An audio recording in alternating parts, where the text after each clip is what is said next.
told us the case was open and shut. One guy, one rifle, one perfect shot. But the more you look, the less it holds up. So let's walk through it piece by piece. First they paved the courtyard in 3 days flat. Grass gone, concrete poured, nothing left to track. Then Charlie's shirt got cut and disappeared, while the SUV got cleaned and later sold for cash. No gunshot residue ever tested on his hands. The rifle never got a proper fire exam. Yet somehow one clean shot from a rooftop perch, from a kid with zero training and no military past. Something's missing, Candace is right, something's gone.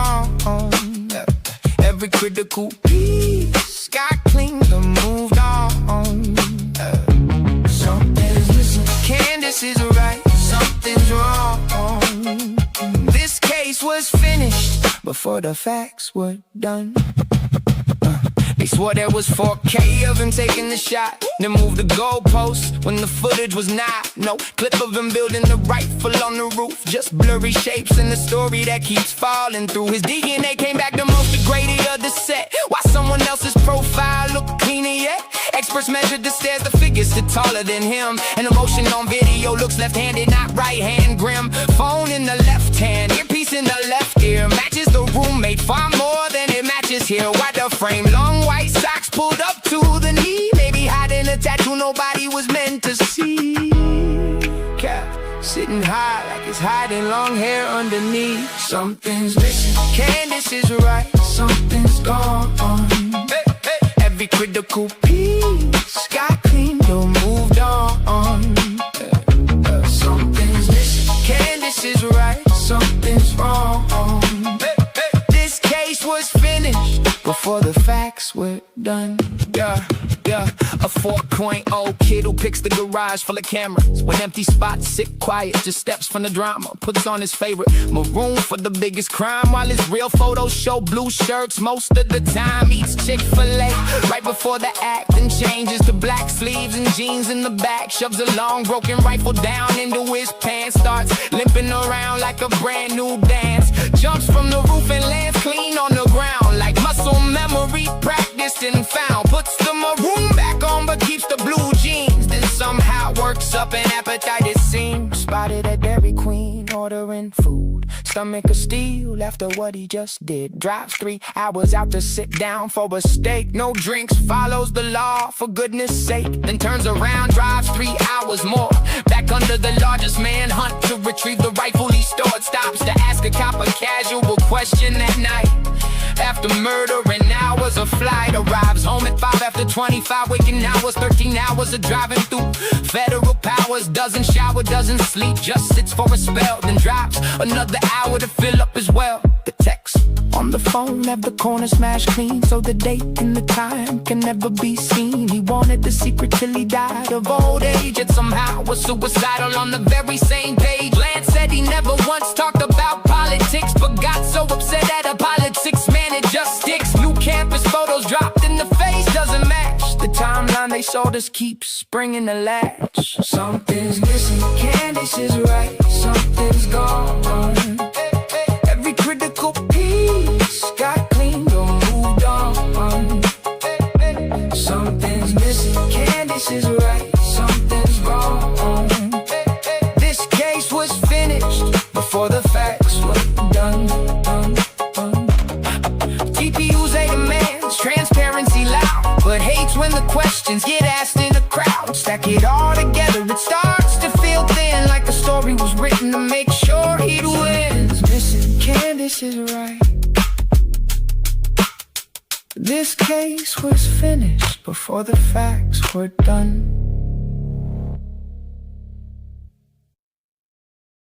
All right, everybody, here we go. Today is Friday, August 14th, 2026. My name is Robb Carter. Welcome to the future, #1 podcast in America. I remember when I left radio, Isaiah, I was watching that video and I thought, when I left radio because I could not do a show like we're going to do today. 3 hours, 2 hours dedicated to Charlie Kirk and the case against Tyler Robinson. We'll have a panel on at 9:30 that consists of Saundra McDowell, attorney. She ran for Secretary of State in Missouri. Andy Polachek, political insider from the state of Missouri. And Adam from the Real One podcast. He covers the Charlie Kirk case. He heard us, reached out to me and said, I'd like to be on. I said, let's get it on. So he'll Exciting. be on today. So we'll have 3 people. We'll do this panel discussion, which I've been very interested in doing because I like what Piers Morgan is doing with the vertical. Yeah. So we're going to try it. We don't have the production level of Piers Morgan because, he's on the inside. He's a club member. You Oh, understand, yeah. Isaiah. He's a club member. So he has He's on Bibi Netanyahu's payroll. absolutely. He has a little more access to a little bit more money than we do. We do it through advertisements, which is just a little bit different. So again, just a rundown of the show very quickly. We'll have the Charlie Kirk panel on at 9:30. As everybody is well aware of, if you're following the Charlie Kirk case, there is a debate today between some cat named Andrew Wilson, who I don't know much about Andrew Wilson, and Candace Owens. And I'm somebody who followed this case peripherally. I didn't, it's not my life. It's not something that I wake up every morning and get the latest from Candace Owens. But I will say this. From the very beginning, the story never made any sense. I'm a Charlie Kirk fan. My children are Charlie Kirk fans, so I'm interested in this case. I have come to the determination that the federal government lies to us all day, every day, and why would the Charlie Kirk case be any different? So now I'm paying attention to it just a little bit closer. On Fridays, we cover Charlie Kirk. We'll get the information out there, and we'll do it in a manner where it's not, our lives are not dedicated to it. Does that make sense, Isaiah? I want to get people's initial responses when they hear information. What normal people we view as the truth. You're not dedicated to one side or the other. Let's try it one more time. All we're looking for ultimately is the truth. And then for me, Rob, I was willing to accept the traditional narrative until a better narrative that was more believable, presented itself, because the stuff that was being presented at first was kind of, okay, this is kind of out there, but once once someone identified the road mic and then started to talk about that theory, I was like, that's a reasonable theory, right? Especially after we saw all the pagers with the terror. I think it was Hamas, right? Or Hamas. And so nobody even brings that up. Yeah, I know. But that's just where my mind went immediately. You know what I'm saying? Assad attacked their enemies through pagers doesn't even register in the minds of the people that say, well, it might have been his microphone that exploded. They don't even suggest that as an opportunity or a possibility, let's say. All right, let's start. I want to follow up on some stuff from yesterday. Yesterday was the story about Donald Trump, 5th degree Mason, MAGA.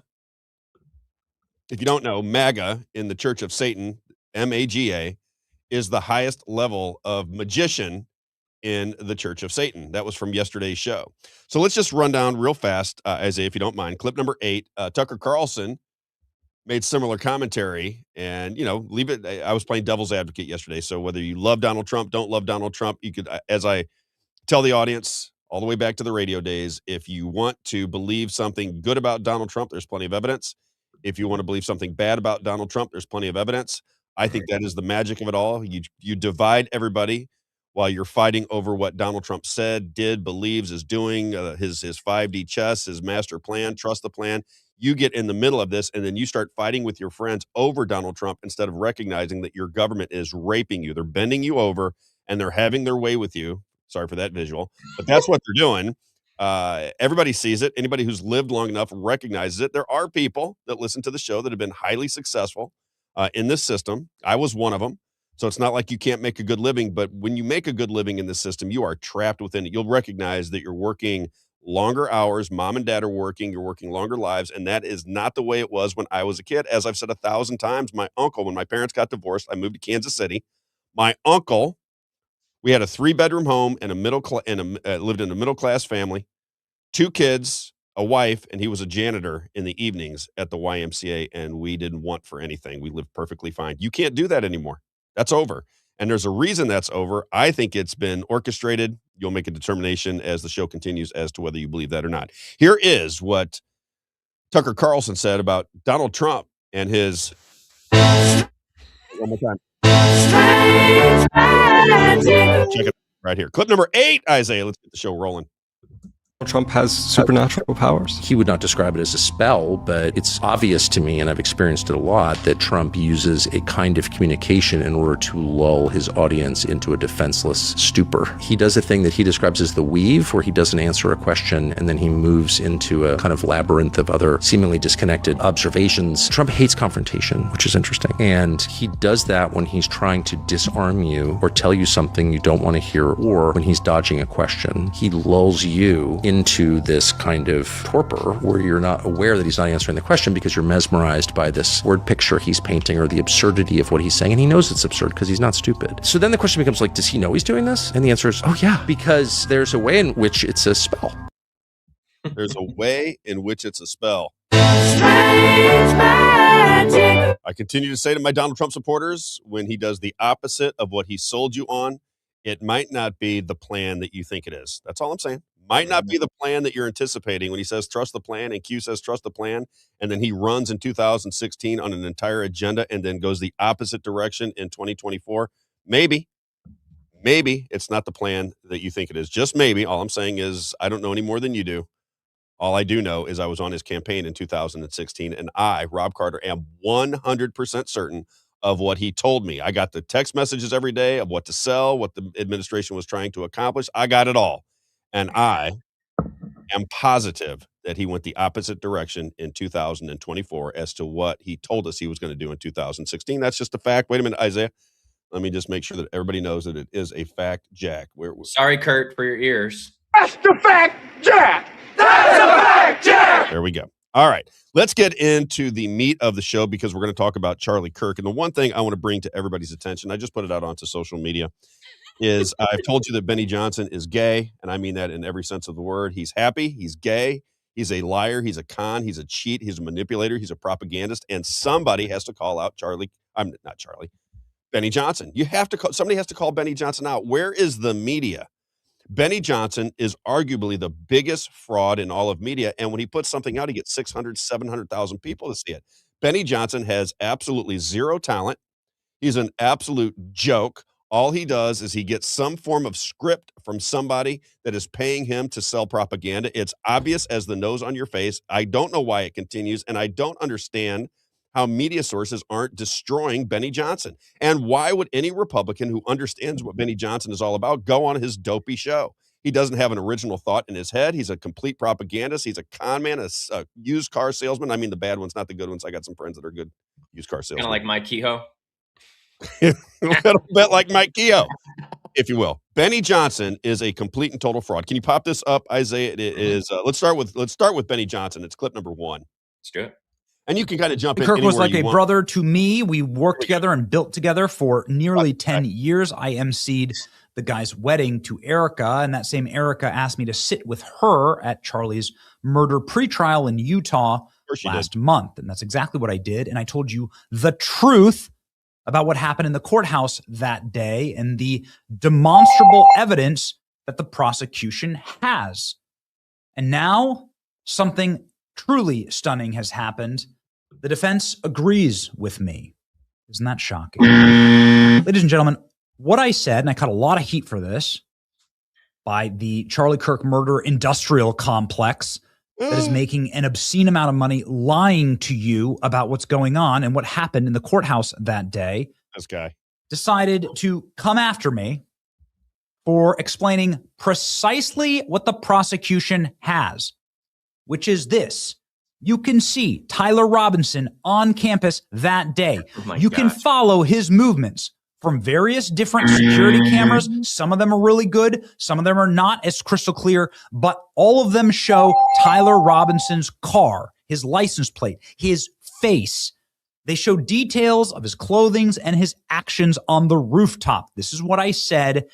And this was a horrifying thing to watch because we were just feet away from Tyler Robinson as the Kirks wept together, Charlie's mother, father, and wife, Tyler Robinson with his pale, sallow, sunken, emaciated self. Now, what he does is he runs through the court transcripts that I read, Isaiah. We talked about it this morning. So what Benny Johnson did, let me explain this. And then before I even get to it, before you have to take my word for it, if you haven't read the transcripts yet, go to number 2. This is an AI response. So what you do is you put the documents into AI, and I asked the question. I said, did the defense admit guilt? Do these documents admit guilt or argue, if found guilty, the death penalty does not apply? That was my question into AI. What does it say there, Isaiah? You can read that for me. It says, no, the document does not admit guilt. It is a defense filing that challenges the prosecution's evidence and seeks to remove the basis for the death penalty. That's what the court documents are about. Now, he's got, I think, over close to 700,000 views on this dopey presentation. Nobody, maybe 1%, will go actually read the documents to see what they say, except for people like me who have to do a show. So I have to read them. And what it says is that if he's found guilty, basically, they're making the argument that if you accept the that's why he's saying, they're saying if you accept the prosecution's argument, then he doesn't apply for the death penalty. That's it. And he's saying that they're admitting guilt. I keep saying to myself, well, Benny, if they're admitting guilt, then why is there a preliminary hearing? What are we doing? Wouldn't you just plead guilty? Make a plea deal? I just can't stand Benny Johnson. I just do not understand how this guy gets away with it. He's been doing it for years. He's a complete fraud. Anybody with 1 ounce of journalistic credibility should be calling out Benny Johnson. I'm going to do it. I'm going to heckle this guy from the rafters from now until forever. I'm going to go to the events where he's at, and I'm going to shove it in his face because this is demonic. Okay, what he did when he put out that presentation onto X is demonic. He is basically saying that somebody is admitting guilt that isn't admitting guilt. That's what he's saying. It's awful. Think about that. Think of it as your son or your brother. Nobody thinks in terms of, what if this were me? If this were you and you got this idiot with this enormous platform that nobody can understand because he has zero talent, why does he get to go out there and reframe the entire argument? It's a joke. It's sickening and it's despicable. And I cannot stand Benny Johnson. Have I said that enough? Benny Johnson is Lisa says an that. Tell us how you really homosexual fraud. He's a homosexual fraud. I would assume he's compromised in some way, shape, or form. I assume he's getting money from somebody that you and I would not take money from, Isaiah. And it's just exhausting trying to keep up with his lies. And then they turn it around and say that Candace is lying. Yeah. You can't make it up. It's despicable. Anyway, that is my take on Benny Johnson. All right, let's go to some of the things we're going to talk about today. Here is Joe Rogan. Now, he has a big audience. Joe Rogan does, and he makes the same arguments that we make all the time. Once you start to get your arms wrapped around this, the assassin of John F. Kennedy was a lie. The assassination of Robert F. Kennedy was a lie. The assassination of Martin Luther King Jr. was a lie. The assassination of Malcolm X was a lie. There's been no evidence for or against the shooter in Butler. That case just went away. So you have this guy that tries to take out the president of the United States. He climbs on top of a shed that I guess he knew there was going to be some kind of way to get up on top of the shed. He had some pre-knowledge that nobody would shoot him in advance. Everybody's pointing, going, hey, there's a guy on the shed. He's got a rifle pointed at the president of the United States. And the Secret Service said, well, wait till he takes a shot and kills a couple people. Then we'll shoot him. This makes sense to America nowadays because America is vaccinated and boosted and they can't think properly. That's my opinion. But here is Joe Rogan explaining that to his incredibly large audience. Here is Joe Rogan, clip number 3. These Epstein files. Yeah. Who the is this? Why is this redacted? Where is it? Who the killed JFK? Right. Like, come out with it. What the who killed Charlie Kirk for real? Yeah. Like, what is that? Why is that story so clouded in mystery? And why did they pave over the ground right after the shooting? What the is going on there? See, now you're making me in a bad mood. It's easy to do. It's easy to do. It's easy to get locked up in there. Easy, Joe Rogan. His best friends and the people around him are going to be really upset to hear you speaking like that. What's wrong with you? Are you obsessed? Are you crazy? Are you a psychopath? Is Joe Rogan a knife-wielding maniac on the subway?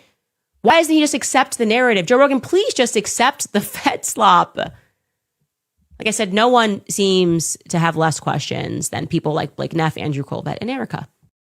I think that's her best argument, by the way. Mm-hmm. So when I do pay attention to Candace Owens, I think her best argument is if everybody in America has questions about the assassination attempt on Charlie Kirk, and yet the people that surround him, that basically stole his platform, Turning Point USA, stole it and redirected it since he died, and brought in Ben Shapiro, who Charlie Kirk did not like, and now they try to destroy Candace Owens, who he did love. You have to ask yourself, why are the people surrounding Charlie Kirk not more interested in the case?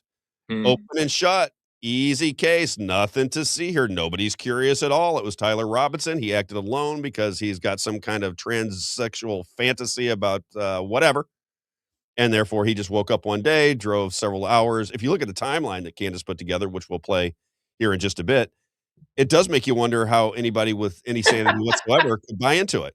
Well, I loved the, you remember that video we played a few weeks ago where it's quickly moving, but it's like, this is how fast basically Tyler Robinson would have had to move on the roof. He Yes. would have sprinted across, dove down, got the perfect shot, fired, ran off the roof, jumped off, ran into the woods. It's, yeah. Well, if you remember Charlie Kirk, the first show we did, Charlie Kirk Part 1, they show him taking his position, and he's about 10 to 12 feet from the edge of the rooftop.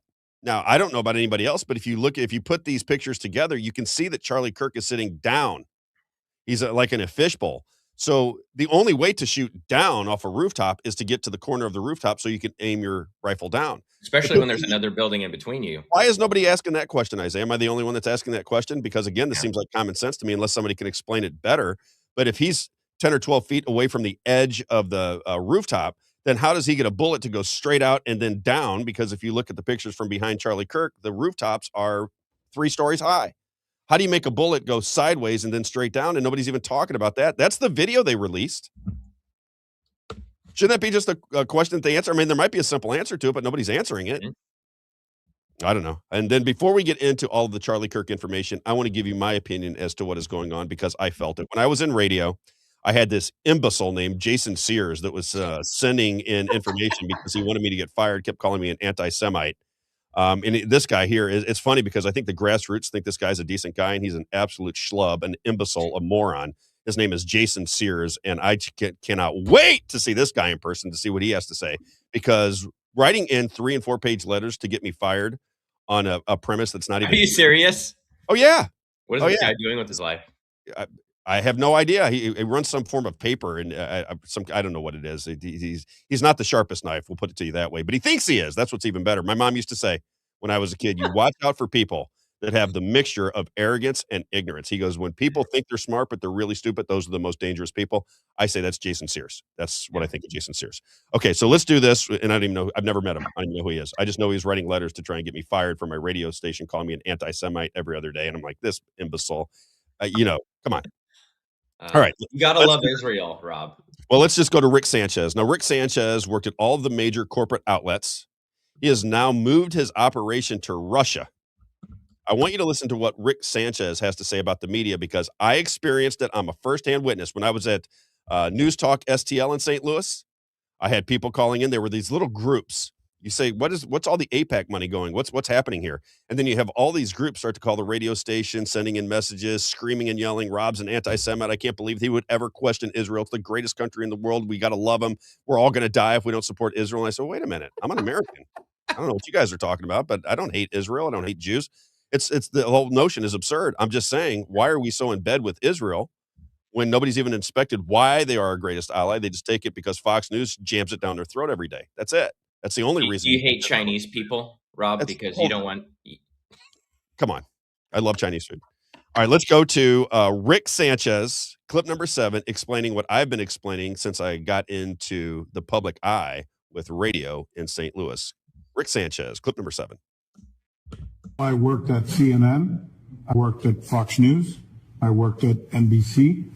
And in all of those places, if I was to say something that was positive toward Iran or antagonistic toward Israel, you're done. You're finished. You're fired. And not only that, they will make sure you don't work again anywhere in the U.S. media, for the most part. Today, that's different because people have podcasts, and alternative media has become powerful enough that there are voices now in the media in the United States, not the corporate media, but outside the corporate media, who have just as big a reach, and they are changing things. Tucker Carlson, Candace Owens, Cenk Uygur, left, right. So those voices and my voice are voices where I'm not here to be pro-Iran. I'm not here to be against Iran. I'm here to find the truth. And that's what journalism is supposed to be. I feel like I can't find an entity in my own country today that allows me to do that, which is why I align myself now more journalistically, just in terms of location, with Russia. I feel like in Russia, I'm more able to ask good questions and be more honest about the real geopolitical situation in the world than I would be if I was working at CNN or Fox News, for example. That's the reality of it all right there. That's why you have a suppression of free speech in America, is because the key topics of the day that everybody should be discussing, they can't talk about it. They get in trouble. That's exactly what happened to me. I'm a firsthand witness. I don't need to take anybody's position on it. I experienced it. That is a fact, Jack. If you speak out on corporate television about Israel and the alliance between the United States and Israel, you will be removed from your duties at some point. And as Rick Sanchez said, if you get into the corporate press and you start to do that, not only will you be removed, they will keep you from getting a job. And by the way, that is what people were saying when they were writing the letters in about me, Isaiah. Rob should not be able to work in media. That's what they were telling people. That's what was going on. Unbelievable. Just to say, wait a minute. I sat across from the USS Liberty veterans. I've interviewed them multiple times. We know that Israel attacked an American warship intentionally in 1967. Our government demanded that they keep their mouths shut and not talk about it. And here we are combining military technology with Israel in the year 2026, when our government had sailors who watched their friends perish on a spy ship out in the middle of the ocean on an intentional attack by Israel, and nobody even gets to talk about it. We can't even discuss it, Isaiah. Can't even talk about it. It's just absolutely crazy. Let's do some advertising, and then let's bring in our panel. I do not see Adam in there. He may have the wrong time zone. You know how it works. So if it comes down to Andy and Sandra, they'll do a great job. Let's start with People's Lobby, Missouri. Very quickly, we'll run through 3 or 4 of them as fast as we can here, Isaiah. Everybody knows our advertisers, and they are shopping with our advertisers. They better, Isaiah. We make that threat. Or we'll turn them in and tell them that they're anti-Semites. Yes. All right. I'm going to write a letter. We'll write a letter to all of them. I'm writing a letter to President Trump, okay? People's Lobby, Missouri. Now, again, if you're in Missouri or you're around the country, your government is not working on your behalf. They're not working on your behalf. If you have not figured it out, I just had the conversation with a buddy of mine yesterday. Here's the way the system works.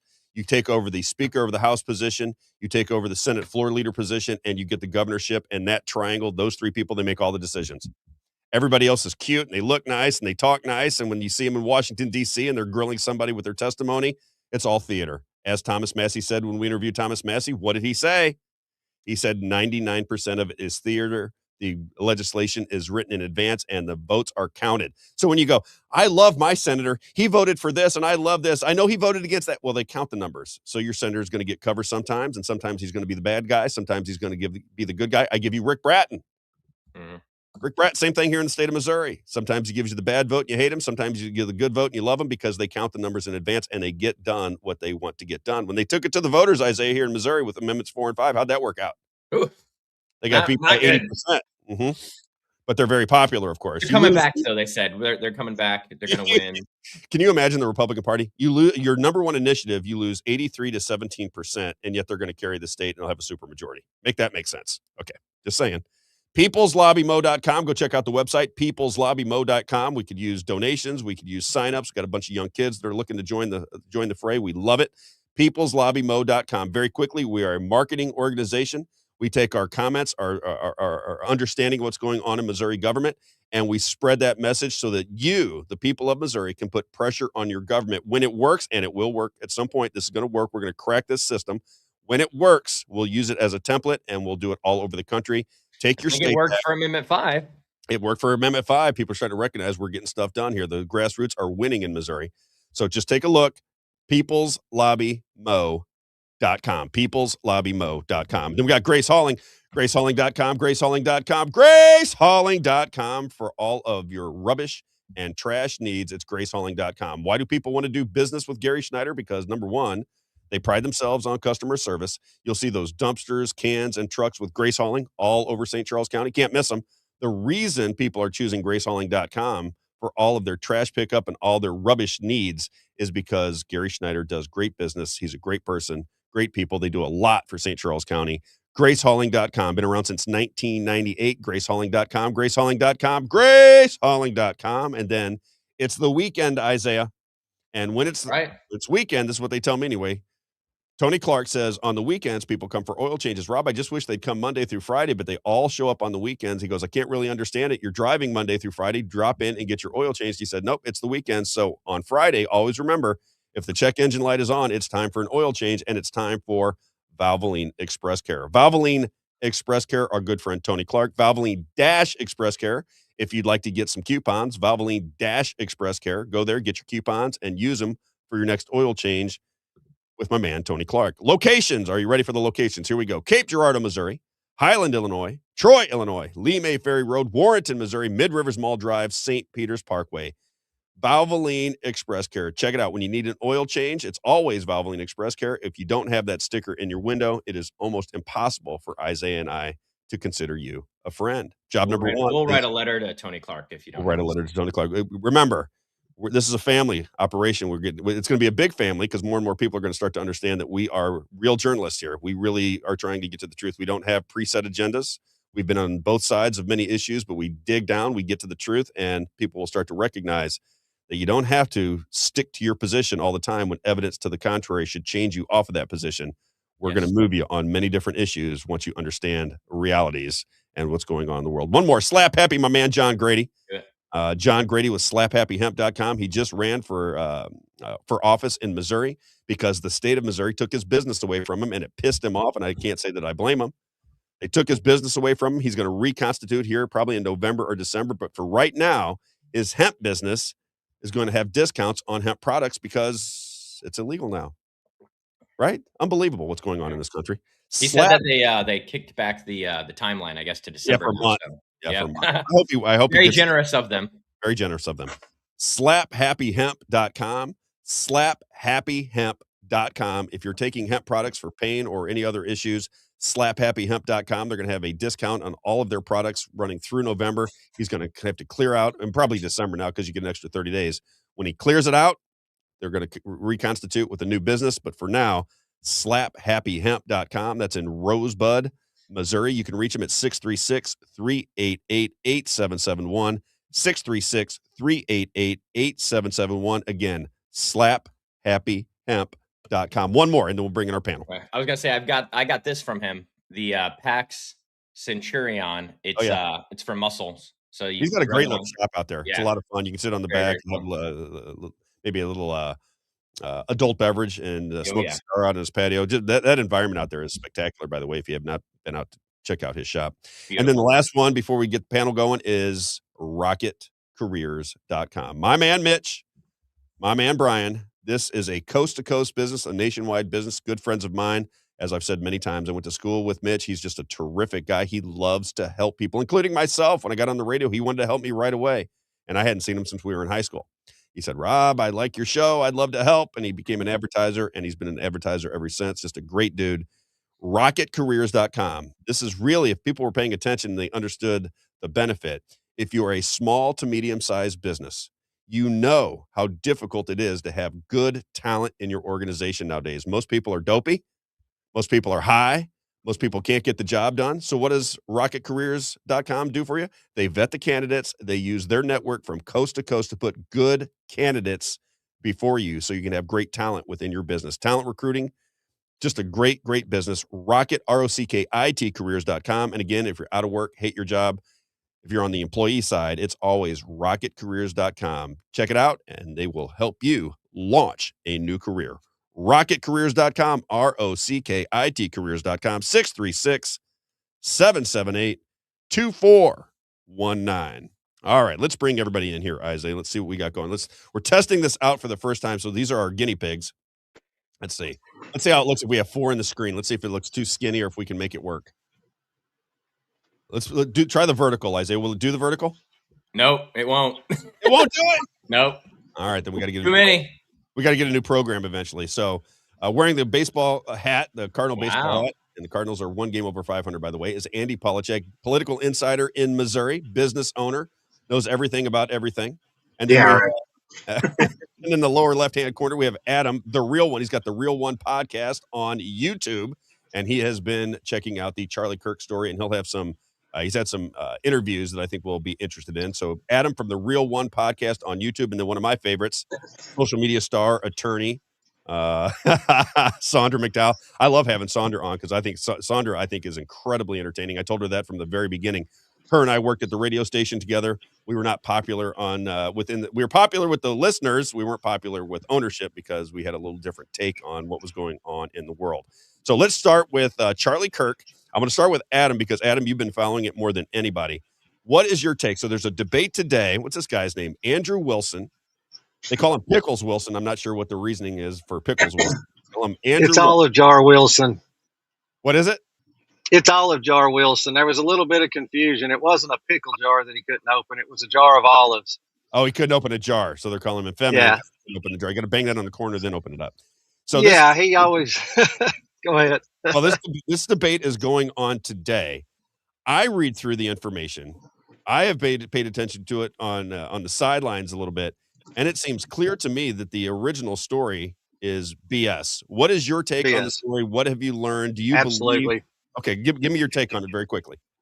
Well, I guess 40,000 foot view. I mean, like you said, it's BS. It's been a cover up from day one. There's a lot of questions still out there as to who exactly and why exactly. And I'll just say on the debate, Andrew has already lost this debate for a couple reasons. For one, he paid her $300,000 to talk to him. There's no bet. He paid that money to make this happen. And then all of the views and everything else she's going to get from the show. I mean, like she made $1 million talking to him today. That being said, he is going to try to defend something that it's undefensible. They keep talking about proof. When they mean proof, what they mean is the state's documents that say this is what happened, and they always go back to that. So it's going to be interesting for sure. But I'm going Candace for the win on this. But I definitely think it's been a cover up from day one. I feel like it had a lot to do with Charlie's evolving views, we'll say. Agreed. And yeah, but for sure, I watched Charlie for years, but I could only take him in small portions because of that very issue. But I started paying attention a little bit more there towards the end when things started to shift. So I know I know there's something there besides all of the other stuff with the donors. Agree, 100%. I agree. Yeah. All right, yeah. let me bring in Andy. Andy's the very handsome one with the glasses on, top right-hand corner. Andy, you've been paying attention to Candace Owens, and the reason I wanted to have you on the show is I think you're incredibly bright and intuitive, right? You and I are kind of those people that go, and I think Sandra is the same way, and probably Adam if we got to know him a little bit better. But you look at information, and you don't take what everybody tells you as the truth. Sandra's an attorney. You're a business owner. I'm somebody who was brainwashed into believing everything Fox News told me for too long in my life. When I came out of that haze, when I sat on the couch and somebody said, "Rob, you need therapy, brother. You're." So they said you're going down the wrong road. They hypnotized me a little bit, and I came out and I went, "Sean Hannity is a dildo." But I started to realize these people are completely full of nonsense. Andy, this debate today between Candace Owens and Andrew Wilson. What do you suspect will come out of this? Do you think there'll be some form of a revelation here? Do you think it'll be just more media attention aimed at Candace Owens and this Andrew Wilson character? Or do you think something comes out today where we go, oh my God, did you know that? Or this Andrew Wilson got smothered? What's your take? Well, first of all, I agree with what Adam said completely. I think the first thing is if you follow X, you can kind of see if you're good at pattern recognition, you can kind of see where they're trying to go with this, and that what I call conservative Inc., which is the corrupt conservative grifters, which is probably unfortunately 70 or 80% of conservative. That's everybody but Benny Johnson. Benny Johnson is the real deal. Benny Johnson. He's Mr. 4K himself. He's referencing me going off on Benny Johnson on a text message last night, so, among other ones. But no, I mean, look.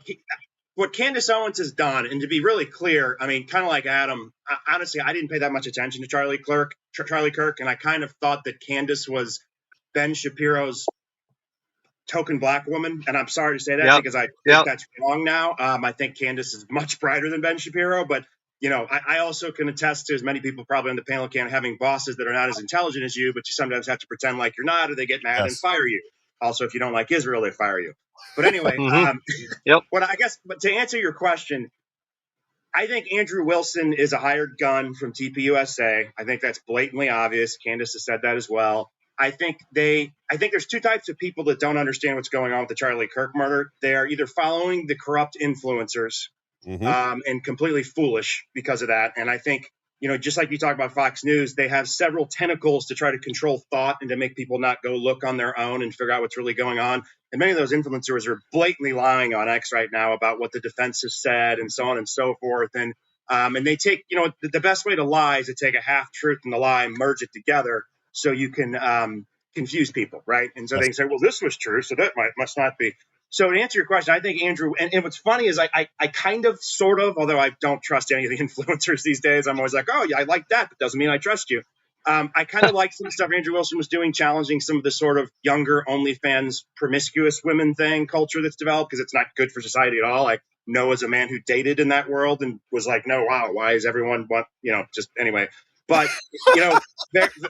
very quickly, I won't go on too much about that. I found a Brazilian woman. I'm very happy. So anyway, not that all American women are bad. It's just there's cultural issues in general in America with a lot of people. So, but to finish off the story, I think Andrew Wilson has disappointed me because by even willing to take this debate, as Adam said, it shows that he either doesn't know what's going on or he's corrupt or both, because there's no case here. There's no good case. It's all nonsense. They exaggerated. They most likely tampered with evidence. It is possible the defense team is working in conjunction. That's been proven through the Manson murders and other stuff. People have done this stuff before. The whole system is corrupt. I mean, I think Sandra can probably speak much better than I can, but everything I've seen in the legal system, including in Missouri, is it's dirty. They're self-serving. The conservatives are no different. Sometimes they're just as dirty. They just wear nicer clothes. That's right. And so to answer your question, I think what's going on is I think Candace took this because this is a way for the people that won't sit down and watch all of her episodes, which at this point I probably wouldn't either because it would take you weeks or months, and understand all the evidence, all the stuff. And the challenge she challenged and the problem with the evidence is she will have a condensed way of showing and refuting the guy that stands in place of TPUSA and all the kind of, and let's be honest, there's a 1-to-1 correlation with Christian Zionism and believing this guy killed him. It's all the same people. True story. So we're really up against sort of proxies of Christian Zionism and someone who, in my view, is supporting Christianity, in sort of our American viewpoint of those things.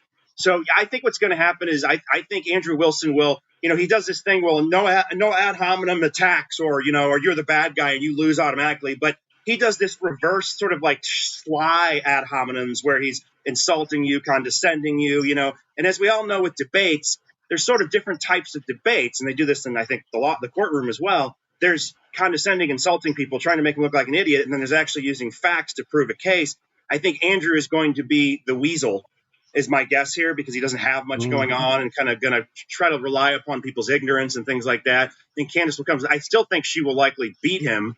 But what I think it's going to be perfect for is when you're friends, and we all have friends. Oh, I don't believe that. And these are the same people that still think 9/11 was the people they say did it when it's clearly not. There's a lot of it. What you'll find, Andy, and I want to bring in Sandra, what you'll find is when people, and I recognize this right when I got into media, when people develop an opinion and then they start arguing that opinion to all of their friends, they start writing stuff on Facebook. It's mine. This is my idea. This is what I believe. You're an idiot. Even when evidence comes and wipes out their argument, they continue to stick to it. It's the most amazing thing I've ever seen in my life. I didn't realize that the mind worked in this manner, but when somebody gets emotionally tied to their point of view, then there's no evidence that will shake them from that point of view. They have to have some form of crazy situation take shape in order for them to move them off their spot. I find it amazing. Let's bring in Sandra. Sandra, I have been watching you for a long time on social media. I think you're brilliant on there. I assume you're getting a bigger and bigger audience. I can't be the only one that's entertained when you do your social media stuff. Are you growing? It's a hit or miss. It's a hit or miss. I feel like some videos take off for who knows what reason, and other videos that I think are really good, they don't get hardly any views. So I think a lot of social media sites are also suppressing me in a lot of ways. I get TikTok takes almost everything I say down and says community violation. And I'm a lot of times just watching someone else's video and I'm getting the violation. I don't get it. I don't know. I think Isaiah and I talk about it. I think when you're effective, they peg you. You're effectively an attorney. You ran for office. You understand the political machine in Missouri. You kind of understand how everything works. I'll lead that into Candace Owens. I've watched you. You've done a couple clips on Candace Owens. I don't know where you started in that conversation with Candace Owens, but I've seen a couple where you've started to kind of come around and go, wait a minute, Candace Owens seems like she's telling the truth. Everybody else seems to be lying. What's your take on this debate today? Are you predicting anything big or any big information to come out of it? Or is it just more clicks and more, nonsense? Well, I'll start with whenever you are doing something that is threatening their narrative, they will attack you. And I think that goes straight back to the foundation of how or why Charlie Kirk was assassinated. And I'll tell you this, when I ran for governor, and Rob probably knows this, I had a hit on me. Here in Missouri, corrupt politics, they had Crips and Bloods chasing me around my events. I wore a bulletproof vest. That's how corrupt things are. And when they don't like what you're saying and they don't like the narrative, they'll kill you. And I think that's exactly what happened to Charlie. I started following Candace pretty early on. I was really never a big Candace Owens fan. I mean, I had gone and I think she came to St. Louis one time, so I saw her. But I really have never thought, oh, Candace is right about everything, And actually, I still don't think she's right about everything. But I think she is the only one that has dug so deep into this and it's uncovered so much that I really think that the prosecution has lost their case before they even started because of the division that she put in there and the questions. But going back to like Charlie, I mean, we all know he was killed for his beliefs, that he was changing into this more anti-Israel stance. And that's why I got fired from the radio station. Really, Rob, I think I started talking about Trump. I started talking about Israel. I started talking about all the things they didn't want you to talk about. And that shortly after that is when they let me go. But these people are just brainwashed. Going back to what Rob was saying a while ago, you can't explain away this stuff with evidence. They literally will just mock you. They'll call you names. They'll tell you you're stupid, whatever it is, because they will not change their opinion, even if you give them all the evidence that can show without a doubt that this person is not guilty of killing this person. And I think we've seen that. But you're still going to have them prosecute him to the fullest extent. He'll probably still go to jail over it. Can you, because you're an attorney, can you envision a scenario, especially on a high profile case like this, where the defense is working in coordination with the prosecution because ultimately they're not going to leave this up to chance and they want this guy convicted? Is that something that within your framework of understanding of how the law works, is that something that's even possible? Well, you'd have to be really careful because you can't work together in a way that you're colluding, but I mean, I wouldn't say that it doesn't happen, but I think people don't understand how much attorneys do work together behind the scenes to try to resolve a case. I think, go watch like Lincoln Lawyer, see how he does things kind of behind the scenes and he goes to them and says, certain things. And it's like, there's ways to do it, but you can't just, overtly work together behind the scenes. But now I say that, but in this day and age, I don't trust anybody. I'm going back to what Andy said earlier. Like, I don't trust anybody. And yeah, especially in a politically high profile case like this, I don't know what they're doing behind the scenes. It all gets covered up and they've got so much technology that they can pretty much do whatever they want. So they could be. Is it legal? No, but they could be doing it. Wouldn't put past them. Wouldn't surprise me even in the slightest. Okay. I want to get a comment from Erica Kirk because I don't know your guys' opinion on Erica Kirk. I think, and I'll start with Adam here in just a minute, but Erica Kirk gives me the creeps. And I know that's horrible to say. Charlie Kirk's wife, and you have to watch your husband get assassinated for the whole world to see, and you've got kids and the whole thing. But the eyes, the presentation, her mannerisms, her everything about Erica Kirk gives me the hair stands up on the back of my neck. I always imagine, because she reminds me a little bit of my first wife, if you understand what I'm saying. Right? It's one of those people that you're married to them, but secretly they're hoping. She had no chance. Right. They're secretly hoping they can cash in on the life insurance policy, if you understand what I'm saying. And that's the way Erica Kirk feels to me. She doesn't feel authentic at all. I don't see any emotion from her that would make sense to me. She feels a little bit like a sociopath. But again, this is just my impression of watching her. And I know that offends a lot of people, but I'm just being honest. When I see her, I remember my father. This is a true story. When it first happened, I said, "Are you watching Erica Kirk? I mean, she seems." He was yelling at me, mad at me. He said, "Rob, you don't know how you would act if your husband got assassinated." I said, "I'm not, Dad." He was screaming at me, and I said, "Calm down." I said, "What I'm saying is my opinion. I mean, you shouldn't be mad at me for my opinion. I'm looking at her, going, this woman is Bizarresville. She's just, there's something not right with her. That's my opinion on it. Let me give you just the most recent comment. I talked about it yesterday on the show with Isaiah. Isaiah had not seen it yet. It's clip number 9, Isaiah. Here's where she called just some guy on campus. That's the way she describes Charlie Kirk, her husband, the father of her children. Just some guy on campus is the way she describes it. Clip number 9, Isaiah. Check this out. You in this room. And you guys will be the ones that are speaking to your own generation. That is way more important than throwing some man on campus that has no connection to you guys. Can you say that again? Just the way you said it. Just the same way. There will be some of you in this room. And you guys will be the ones that are speaking to your own generation. That is way more important than throwing some man on campus that has no connection to you guys. Hell no. Come on, wait to the no. All right, Adam, what do you take of that? I look at those things and I say, you know what? People's character, I'm 3 hours, sometimes 4 hours on the radio every day. You're going to see me when I'm angry and aggravated. I might have had a fight with somebody in my family and I'm irritated. I come on and I act a fool, right? You might have me on a really good day when I think I won the lottery. Then I figure out it was the wrong lottery ticket for the wrong day. Then I'm upset the next day. You're going to see all the range of emotions. Okay? Authentic is the word you're looking for. Authentic. Yeah, you get to see everything. So she's out in front of an audience all the time. I just, again, I cannot imagine being so flippant about my husband, who was assassinated, who was a major political figure, to say just basically some random guy on a college campus. How did you take that? Do you see the same thing in Erica Kirk, or am I standing alone on that view? So you mentioned authenticity. To me, the saddest part about it is, to me, that is authenticity. That is her being authentic. That is her. It's more of the same. It's no different than 8 days or however long it was after the memorial event, her being on a Zoom call, laughing and cutting up about emojis, talking about the 50,000 hats that got ordered and the 100,000 chapter requests, and we put on the event of the century.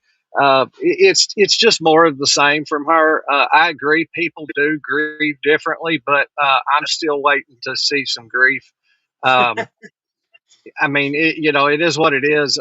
Like I said, people do grieve differently, but I've not seen grief yet.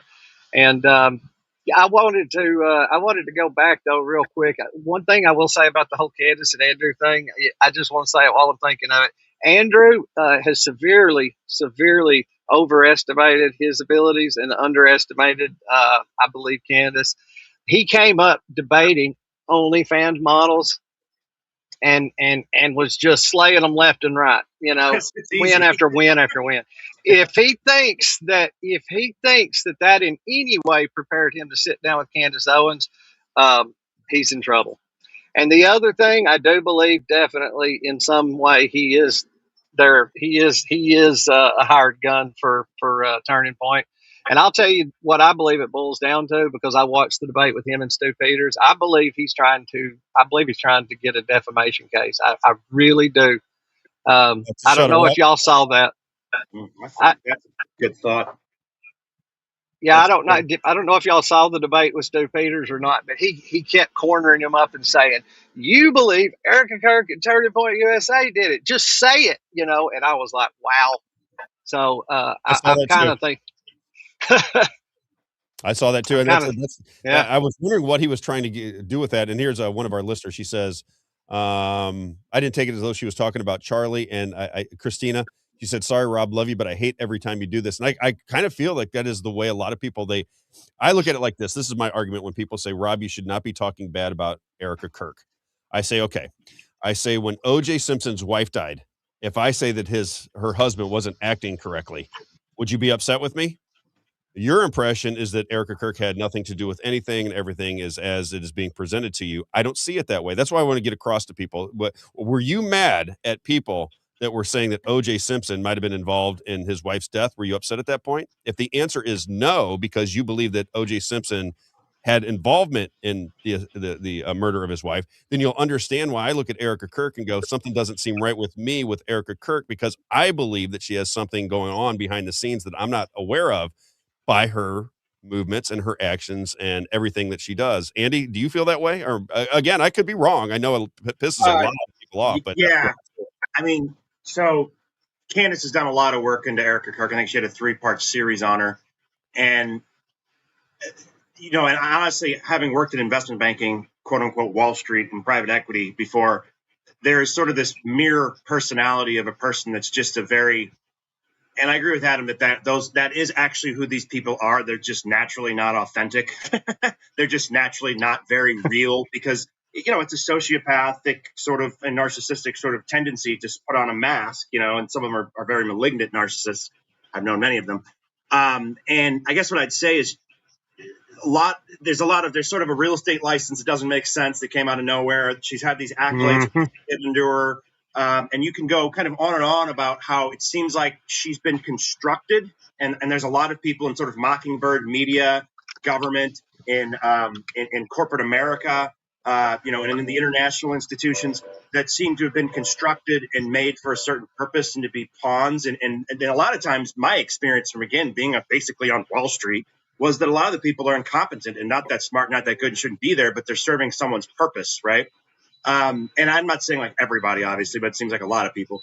But to get back to the core point, yes, I don't think she's authentic. I think her actions and this whole grieves differently. Yeah, sure, right. I mean, there's a lot of existential books written about that. I get it. But when you do the totality of it, and also the lack of curiosity of the fact that it could have been someone else, and to pretend as if your husband, all the things she's done since then, just like she's not even honoring his memory, and so there's so many sort of data points that add up to me thinking that she's just dishonest, and then she plays this victim game, and problem is I can't summarize everything Candace has said. But well, it works though. When you say she plays the victim game, I'm looking at one of our listeners said, "I'll check in tomorrow when you're not talking about Charlie Kirk." Because I'm curious, it irritates these people. They see her as a grieving widow. You don't understand, Rob. This didn't happen to you. You should not be defaming this person. You shouldn't talk ill of this person who had their husband die in this graphic fashion right in front of everybody. And I say, I get it. I do. I understand where you're coming from. I just happen to disagree because I think there's involvement there. There's something doesn't make sense to me. Again, and what they're doing is they're creating this sort of social blocker, right? That says, oh, you can't do faux pas, so you can't investigate somebody, which is what they tend to do, which completely is intended to override the criminal justice system, which is already corrupt anyway. But and then it's meant to have people like your listener and the people that are TPUSC people or whatever they are say, oh, we can't talk about that. Leave her alone. Leave her alone. Sorry, if my wife, my fiance is dead tomorrow, you probably ought to look at me. Correct. Okay. Like, I don't care. Like, I'm not going to do it. But my point is, if she ends up dead, especially if there's circumstances, it's absolutely crazy. And see, this is what they do. There's so much psyoping going on. If you stop, as long as you try to be a moral and ethical person, you should stop caring about what a bunch of idiots think about you and look at data and look at facts. And, don't do this groupthink thing because this influencer said blah, blah, blah. 90% of them are paid off. Right. And you look at Erica Kirk, and she's a public figure. She's doing speaking engagements with thousands of people looking on. So if you're a public figure, thousands of people looking on, you're trying to lead Turning Point USA, which is hundreds of $1 million worth of business going on with Turning Point USA. Then what I would say is just go public and sit down live with people that are, that's what I would do, right? I can communicate. So if somebody says, Rob, you're complicit in this, or you're not acting right, I'll sit down and I'll have a conversation with you. And then at the end of it, people can make their determinations, and I would win because if I'm innocent, people will feel it. I think when they hear Erica Kirk, they don't feel innocence. They feel opportunist. And that's what I feel. I feel opportunist when I look at Erica Kirk. Yeah. You have to remember, for the people that love Erica Kirk and they think she's wonderful and she's moving Turning Point USA in the right direction, she's made a 180 from where Charlie Kirk was going with it. That's just a fact. Charlie Kirk said, we don't want to go to war with Iran. I'm having trouble with these Jewish billionaires. They're trying to intimidate me. It's all over text messages, commentary. Remember, everybody that's listening from around the country, Charlie Kirk's show followed mine on the radio. So every time I got in my car leaving the radio station, I'm listening to Charlie Kirk. I know what he was talking about at the end of his life, and what he was talking about was at odds with his original show, which was all Zionist influenced. At the end of it, he was making a break. And they love to gloss over that. They don't want to talk about that at all. And they openly lie about it too, which is how, you start to know someone's character and groups of people's character after you see data points, and then the patterns can be put together. And she sort of flushed that out on X because every time she comes out with something, they are all Mockingbird media saying the same thing, attacking her with the same nonsense. And it's always some sort of psychological, and it's sort of one of these things too, where it's like, every single action you can turn into some sort of sin if you really want to. It's gaslighting, right? Mm-hmm. And that's what they do. She took the $300,000. Why'd she do that? Blah, blah, blah. Well, she should have given it away. Well, maybe she will. You know what I mean? Why are you, sorry. It just never ends. I smell a rat. Sandra, what is your take on Erica Kirk? Have you dug into her? Is your vibe as a woman different than ours as men, or do you kind of speak through the same lens? What's your take on Erica Kirk? No, I agree with most everything you guys are saying. I mean, going back to, what Andy said again, too. I mean, I watch a lot of forensic files, and you always look at the spouse. It's a lot of times it's the spouse. But no, I think my red flags really peaked at the memorial event, which wasn't even a funeral memorial. It was an event, and I didn't know anything about Erica Kirk. I'd never really seen her. I never heard about her. And there was something inside. I thought, I'm going to sit through this whole thing, even though I didn't like a lot of people that got up there. And the whole thing looked like it was a fake something going on here. And I sat through the whole thing just to see her because I felt like I needed to see her for some reason. And it was the very first time I'd ever seen her. And she does that, everyone's seen it. I forgive him, that young man.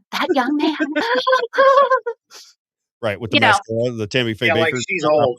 And so that was my first, I know everyone was like, oh, that's so sweet. She forgives him. I thought, this is weird. This is so strange. And it's so dramatic and fake. And it felt like nails on a chalkboard to me. And speaking of nails, that was actually the second red flag was when we saw the picture of her hands on Charlie in the coffin. And she had her nails done. Yep. You are a grieving widow. Who comes and gets their nails done when they're a grieving widow? I don't even have mine done now, and I'm not a grieving widow. It was just very little things that along the way I thought, this is weird. I don't trust her. It was right from the get-go. So you're right there with us. So it's not just me. I want to ask, this is just a scenario that's been playing out in my head is if, how should I phrase this let me think how I want to. I don't want to make everybody in the audience mad. Maybe I'll back off of that. Do it.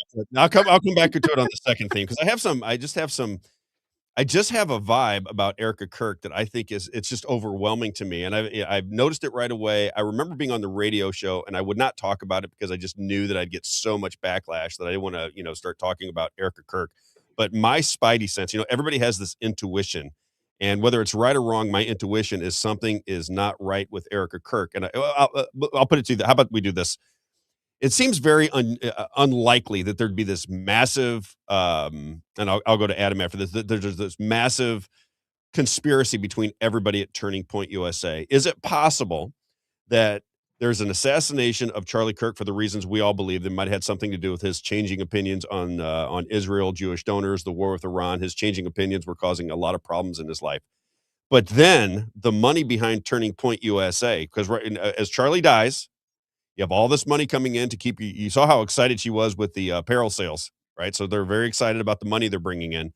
What if the people that are running TP USA behind the scenes, the donors, the money, what if they're the ones that now are just writing the script and these people are following the script again because they don't know what happened? They don't want to believe that Charlie Kirk had that anything other than what the federal government is telling us.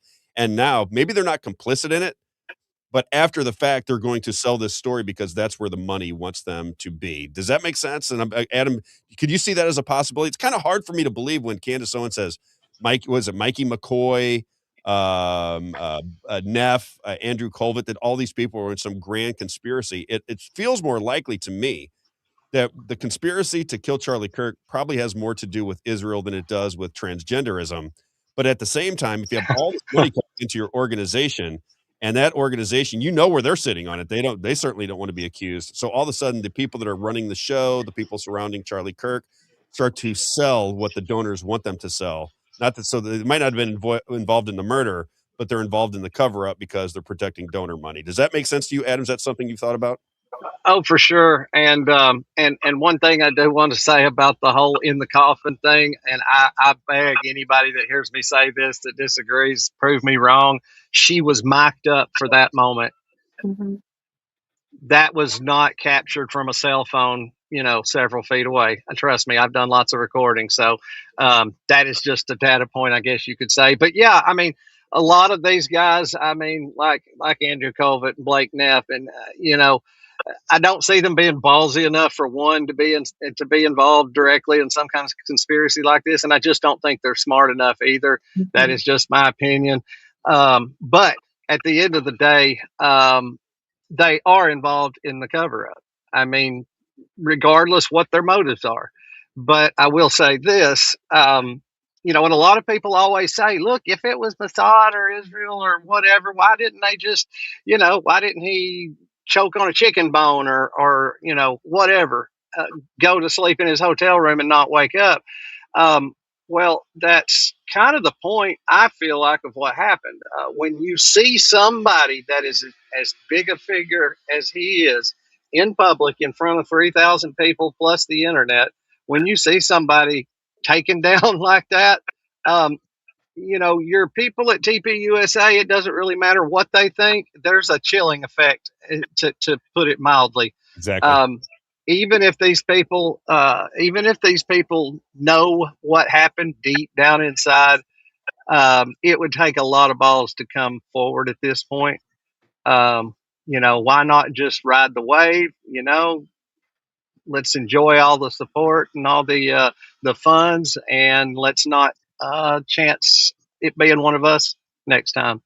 But yeah, for sure. That's kind of where I'm coming from. Andy, have you thought about that angle? Because the one thing that I struggle with is to think that because I'm kind of with Adam, they don't seem like the brightest people. When you listen to them every day, they don't seem like they're these super intuitive, really sharp people. So for them to be, and you don't want that many people involved in a conspiracy if you can avoid it. So the assassination attempt happens. Now you have hundreds of millions of dollars coming into Turning Point USA from the people Charlie Kirk was not happy with. Mm-hmm. You just now redirect your script writing, and now you're following the script because you don't want to offend your gravy train, if you will. So you're not complicit in the murder; you're complicit in not really wanting to get to the. I think there's three possibilities here. First of all, I think anyone on the panel, and I know, Rob, you've worked in sort of corporate America, you know the extent to which people will sell their souls for money. I mean, and they will sell their culture. They will sell out everything. It's just complete hypocrisy and nonsense. And I sort of hate corporate America's sort of culture because they're just all terrible, and government America too. But I think there's three options here. One is they're completely in the dark, but if they're completely in the dark, then what's going on is they are defending the official narrative of their donors, and some of them may believe it. They may have suspicions, but they're just going to keep going until they're backed into a corner, which I think is what Candace is doing.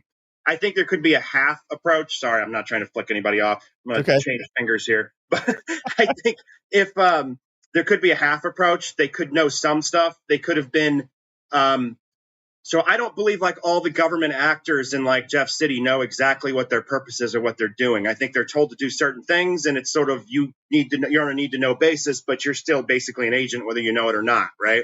So I think they could be that. They could have done certain things on the day. Obviously there were ones that pulled recordings and things like that.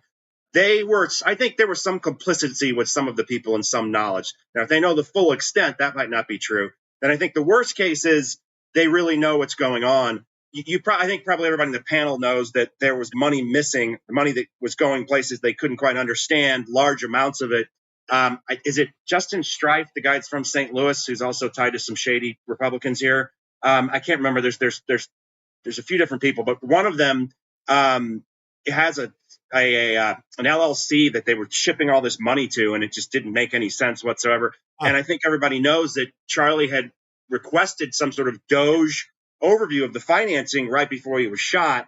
So I think it's quite everyone always assumes there's one motive, right? Like when they killed Kennedy, I think there was multiple motives. I think there's multiple motives to a lot of things. I think Israel is a main motive. I think, but I also believe, quite frankly, that the Zionists have criminal organizations where they're moving drugs, people. I think they are the ones we've been looking for during the during the Trump administration, when we figured out that this was going on. They're the bad guys. Now there's other bad guys too, but there's a lot of evidence that says that they were the top of the Italian mafia, Lansky. So to get back to this, I think there's multiple layers of everything going on, multiple agendas, multiple goals. I think they also thought we would all come together and be like, oh, we got to go after the trannies and the leftists and blah, blah, blah. And yeah, no, they're not my favorite people, but I don't want a war with people. I don't want the civil war, you know? Right. So I think this isn't going the way they wanted. Israel's popularity is like probably 33% right now overall. And I think it's going to keep going down. I think the stubborn people are going to break. I think they already are breaking. They don't want to talk about it. They're a minority, you know? So yeah, sorry if I went out on a tangent there, but I think you're kind of on the same page where I'm at. Because when I look at this, I feel like there's a lot of false arguments out there, right? Because a lot of people, when you hear Candace Owens and you hear people talk about Candace Owens' show, what I hear is she is painting the picture that all of these people in Turning Point USA were involved in the assassination itself. And maybe she is, I don't know. But I look at it and go, man, I don't know that I would want Blake Neff or whoever this Mikey McCoy character is or Andrew Colvett involved in a big conspiracy because I wouldn't trust them. But I would, after the assassination, tell them what I want them to say if they're going to continue to get big money from me, because it appears to me, after watching Erica Kirk gloat, what is it, like 7 days after her husband was assassinated, she's doing a conference call, and one of the people that were on the conference call released it to the public. And she's like, did you see the apparel sales? Oh my God, it was so fantastic. And I'm thinking to myself, wait a minute, your husband was graphically assassinated and you're holding a conference call with the people at Turning Point USA and you're over the moon at the apparel sales? That's just a little bit odd. That's all I'm saying. It's a little bit weird. I think she's showing that they're grifters and that they're hypocrites and that they're about the money and that they are willing to lie and spin and do a bunch of things that don't line up with Charlie's values. And I think through that, they become indirectly or directly an agent of the bad guys who are controlling them. And I think that is very similar to almost all of our institutions right now, governmental, corporate, religious, even, including my own church. You know, and so that doesn't mean there's not good people in these institutions as well, but the people that are crappy and shitty and self-serving tend to be elevated, the FBI, I mean, you name it, right? Like, and that's how, in media organizations, that is the mechanism for which these people at the top, and we can talk about who they are, and I think the Zionists are actually their agents too, but that's another story, control sort of the mechanisms on the ground or exert influence. Because I don't think they have direct control, and I think sometimes they lose. It's just rare and becoming increasingly more rare. Sandra, what's your take? Do you think that there's some big grand conspiracy amongst all of these people, or do you kind of see it through the lens I'm looking at, whereas there was probably, if we're right, which I think we're probably right. You know, I always say, if you put a gun to my head and say, Rob, you got to get it right or it's over, I'd say this had something to do with Israel. Not Israel necessarily, but big Jewish donors. I shouldn't say Israel, big Jewish donors. Zionist donors, yeah. Do you think this is that they're just kind of reading the script after the fact? Do you have a sense that they might have been involved from the get-go? You know, I think I follow along with everything that you guys are saying. Here's the one thing that I have struggled with along this whole path for the last year is Candace, you know, and other people have said, Erica's a honeypot. She's a honeypot. She's a plant. You look at all these videos before she gets married to Charlie Kirk. She's dating people. She lies. She wasn't dating people. She's drinking. She says, I wasn't drinking. I'm a, wonderful Christian woman. I'm love porn stars. I it's all this very strange things going on. Then all of a sudden she decides she's going to marry Charlie Kirk. And she does that. And this is years ago now. They have 2 kids.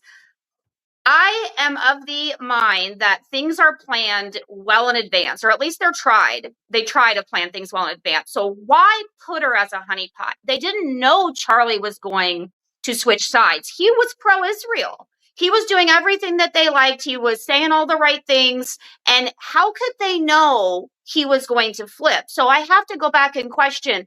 There was more than one possibly purpose in killing him, because how could they have known when they planted this honeypot in his life that they were going to need her in some way later and have all this set up? I just think there's something else there. And yes, going back to what Andy was saying is that I've said this since 2018 when I ran for auditor, that you've got these low-level people, Republicans, Democrats, you see them, you know who they are. You've got their donors. A lot of times you see them, you know who they are. You got Republican donors, you got Democrat donors. And then you got these higher level ones that are more like money people. So they give money to the Republicans, they give money to the Democrats, whatever, floats their boat, whatever side of the issue that they want, representation or to get something done. And then you have higher levels that we may not even know their names. You've got the Zionist donors, you've got, maybe some Rothschilds, whatever, people that, have been around forever. But I think there's a higher level here at play. I think it's evil. I think it's definitely evil. And I think that they're really running the show. And if they did have all this set up years ago, then they're going to have plans. So some of these people in TPUSA, they're going to be plants. They weren't there for Charlie. They were there for whatever cause. But they are stupid, like what Adam said. Like these people are not smart enough to plan something like this. But I think they have bits and pieces of what they needed to be able to do whatever these people wanted them to do. So I think, Tyler Robinson, I think he's complicit in it. I think he had to be. I don't think he shot him. In fact, I'm probably one of the few people that think someone shot him from the left side. I think somebody was up on the Sorensen, building over here to the left. And I think in the pretrial hearing, they said they found a bullet casing on a random roof. And now I can't even find that on the internet. They've scrubbed it. Try to look that up, that they found a bullet casing on another roof. Yep, we talked about it. Yeah, and so I think he might have thought he was going to shoot him. I don't know what Tyler Robinson thought because he's an idiot too.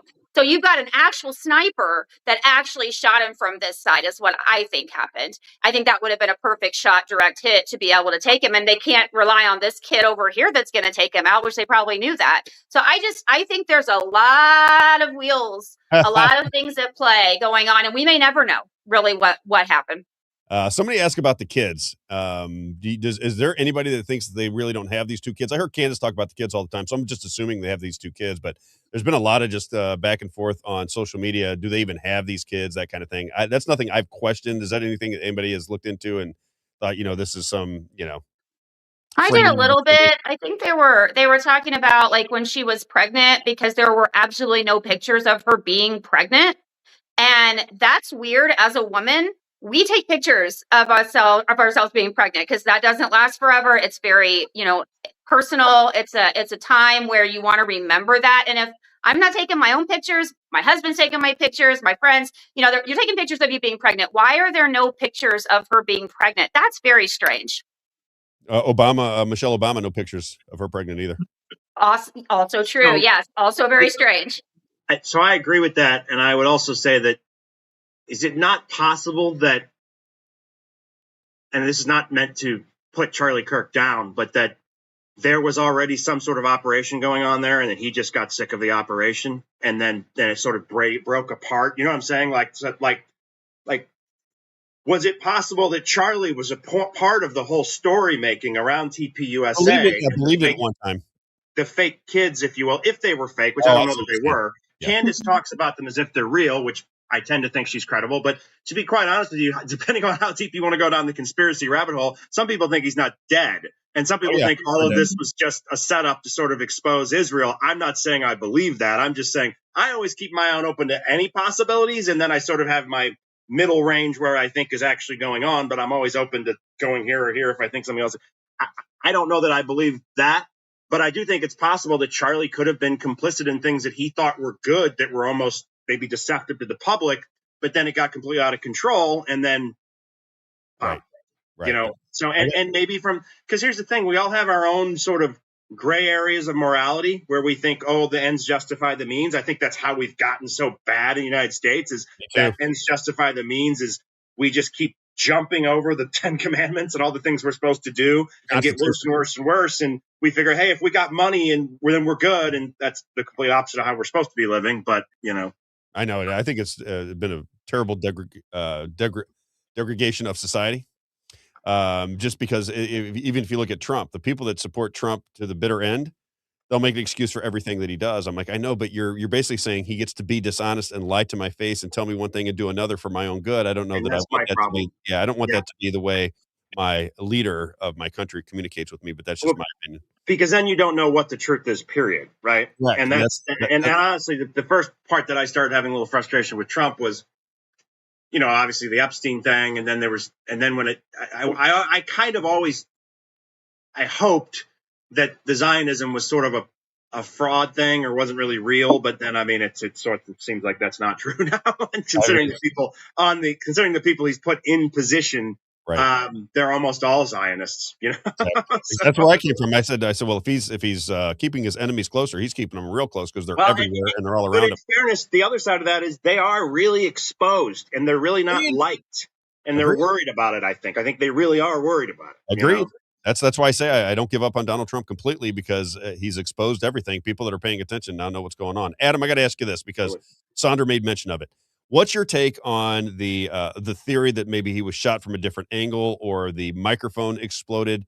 Do you have a sense from the people you've interviewed or the research that you've done as to what actually killed Charlie Kirk? Because Stu Peters, say what you want about him, he made a pretty good argument that it was this microphone that was the culprit in his death and not a bullet. What's your take on it? So obviously, I mean, I'm not married to anything, but I do have my opinions on it. So I've looked at everything, and a lot of it was just noise, especially at the beginning. You had your palm pistols and your drones that shot him, and there was all kinds of stuff at the beginning. But I started paying attention to John Bray kind of early on, and so I've had him on my show 4 or 5 times now, and I mean had really, really long, good conversations with him, at least 2 hours. Tell people who John Bray is. Yeah, so John Bray is he's actually he lives in Oklahoma. He's actually got a little farm there, and they sell a lot of products like soaps and even some all kinds of stuff. Blue Mountain Farms, matter of fact, if anybody wants to check him out. But he did so he really, the way he got involved, he used to do he had a government contract. He was refurbishing body armor for the government, for the military, and so he's kind of got an idea when it comes to ballistics and certain things.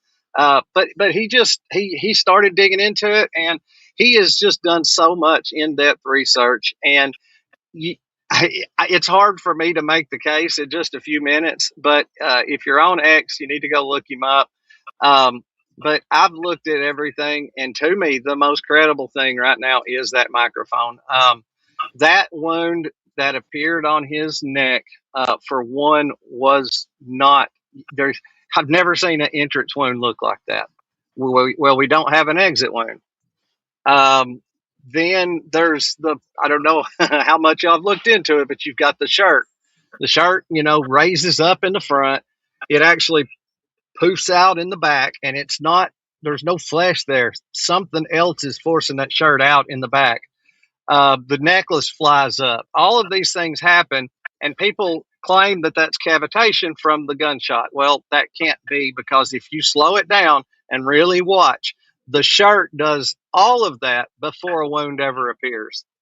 And so John has written some programs and analyzed, and you can literally track the path of the guts of that Rode microphone. It does appear that the battery comes out and hits him in the neck. That would explain why there's a wide rectangle shaped wound. And you can literally see something fall out of that. So it's like I said, that's his theory. The battery strikes him in the neck. It just gets the jugular. It doesn't get the carotid. That's why we've got dark blood, and it's not, what most would expect to see from a neck wound, because it was just a superficial wound. So you don't believe that's it in a nutshell. You don't believe the bones of steel? You're not buying the bones? No, of steel? absolutely not. All right. Absolutely not. I mean, look, there are so many, the little bit that come out of the medical examiner's report, what was it? C1 or C2 all the way to C7, traumatically absent. I mean, so not to mention both lungs, the heart, and then also brain trauma literally from the bottom all the way up to the very top of his brain. I cannot believe that one bullet did that. And to me, something that could possibly explain that would be a shock wave off of some type of explosive, something that would cover that much territory. And if you look at certain videos, John's got them all posted. You can literally see his skin being forced up, like his jaws, everything up. His hairline raises up. His hair stands up. Joseph Scott Morgan sat down with Baron Coleman last week. I covered all that extensively. And he said it looks like air or something is blowing his hair and his skin upward. Well, you could expect that with an explosion. What's your take, Andy? I agree, by the way. It looks very odd when you really slow that down. Again, I don't know anything about anything other than my common sense tells me that looks a little bit odd if it was a bullet. So I'm not familiar with what Sandra's talking about, but I'm actually curious about it. And anytime something just disappears from the internet, that tends to mean there was something to it. So it's sort of like a litmus test. But I am familiar with the exploding mic theory, and obviously it could have been other things. I thought there was a lot of I don't want to say evidence. I don't know if that's the right word, but there's a lot of circumstantial situations that seem to point towards the mic theory being a good one. And I believe also, I don't know if you mentioned this, Adam, but the shrapnel on the concrete and the fact that they repaved the concrete the next day, which is just the shadiest thing in the world. It's like, come on, guys. I don't think the story they're telling us makes any sense. Look, I have a lot of guns, but I'm not going to firearms. I'm not going to sit here and pretend like I know as much as some of my friends do. But a 30-06 is a pretty powerful weapon. Obviously, there's much more powerful. The neck bone thing obviously was nonsense. And see, that's the thing. There's not just one or two things here. There's like 10 things that just paint their story as sounding like a bunch of bullshit, So, and if there was just one, then maybe you could explain it away or something, right? But it gets into this. So, I mean, at the moment, based on what I've heard, the mic theory is some sort of explosion. And you have to remember, tying back to the Israelis, they love their exploding pagers, Right. Apparently Erica Kirk carries that mic around. And like it's almost a trophy. The handheld. She carries the handheld. They've got it in a glass case. And that just looks insane. I mean, I don't understand why the hell you would do that. What the? All right. Well, and the other thing that would have been in the closest proximity, two things. One would be the shirt. Two would be the necklace. The shirt is MIA, and guess who has the necklace and had it from the very beginning? Erica. Yes, and there are so many anomalies and just strange things. The necklace breaking. A lot of people just think, oh, well, he had a necklace on. I cannot remember the brand now. I'd have to go back and look. But this was not a cheap necklace. This was more than likely, I believe, stainless steel or sterling silver, but it's like $1,000 necklace. Solid, welded links. This is not just some little Walmart chain with a charm on it. You can see there is a frame where you can literally see that the necklace broke, not at the clasp. And you can see a link flying through the air in one of the frames. So whatever hit it was really hard, and we know it wasn't a bullet, not down there. So yes, that's just some crazy talk to think that just broke from a. This is one of the things that I always say, and I'll let somebody else talk. But the biggest thing for me, I've done quite a bit of hunting. I reload. I'm not going to say I'm a professional, but I will say this. He was sitting upright in that chair. It would be one thing if we were told this was a full metal jacket that zipped cleanly through front and back and kept going. But with no exit wound, we are to believe that this thing dumped almost 3,000 foot-pounds of force and, at 3,000 feet per second, close to it, into his neck. And for him to stay upright and his head to not even fall backwards is asinine. I have shot deer that the bullet didn't come out, and I've seen them do backflips, double backflips. To think that he would still be upright in that chair is just ridiculous. It's almost like they want you to question it to me because the story seems so bizarre. The story seems so shaky to me. Sandra, is there a piece of evidence, like when you think about this story, is there a piece of evidence that just is the most convincing to you that something's just not right? Like for me, when I look at the story, I know it probably, I would say I probably know 70% of the evidence, but for me, it lost me. Number one, the story that you don't have the story that you don't have security manning the rooftops is so ridiculous to me. When I talk to friends, they go, well, human error. I'm like, human error? What are you talking about? You're talking about Charlie Kirk had death threats. He mentioned the death threats on his radio show.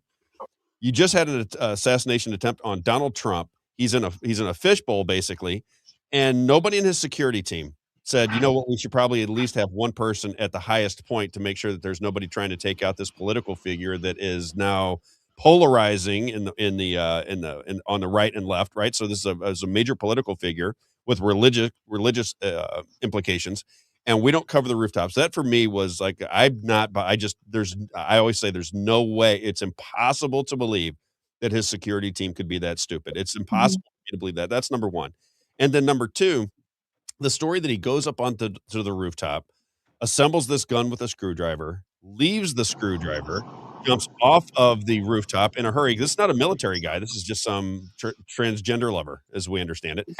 Jumps off the building, runs into, now he doesn't have the screwdriver unless he had another one. I mean, maybe he had two screwdrivers, but then he goes into the woods, disassembles the gun, and then leaves it there. That to me, when you go through all of the different other stuff that may confuse people, to me, you lose me right there. That to me makes absolutely no sense. If you're going to murder Charlie Kirk in public, and your best method is to put a gun down your pant, backpack with, I guess, a screwdriver in it, you get onto the roof, you put the gun back together in in record time.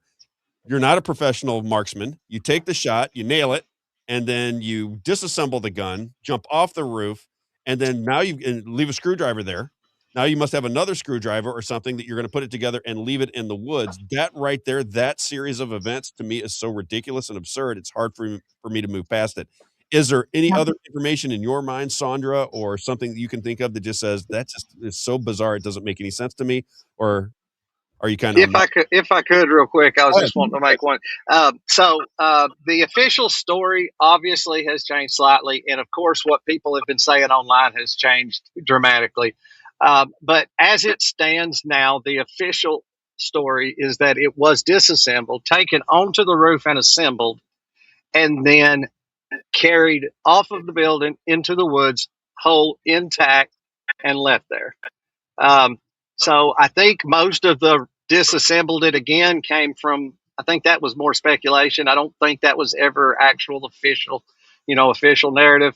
But that being said, but on the video where he's jumping off the roof, where's the gun? Well, we'll see. Now that's what I was going to say. Now we don't see a gun, and I would argue that there is no gun there, but that is the official story.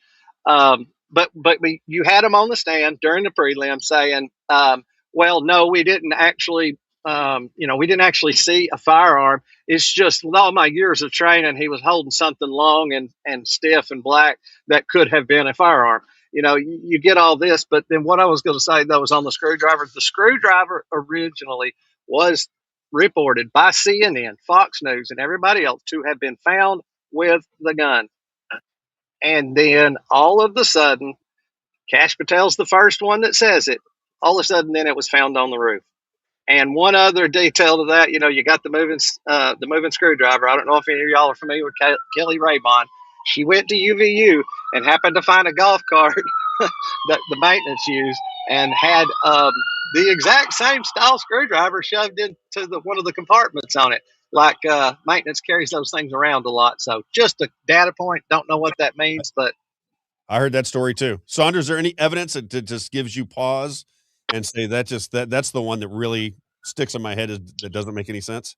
Right. Well, obviously what you guys are talking about, none of that lines up. It's all fabricated. We don't even know what's true at that point. But for me, and then going back to the mic thing, I think that's a good argument as well. However, I think it's strange that they would pave over the arena area there for no reason. They lost something. There was something they were trying to cover up. And if it was so contained that it was the microphone, why wouldn't they just pave over that one area? Because they had to bring people in really quickly. There's interviews from the guys that they brought in to do this huge job.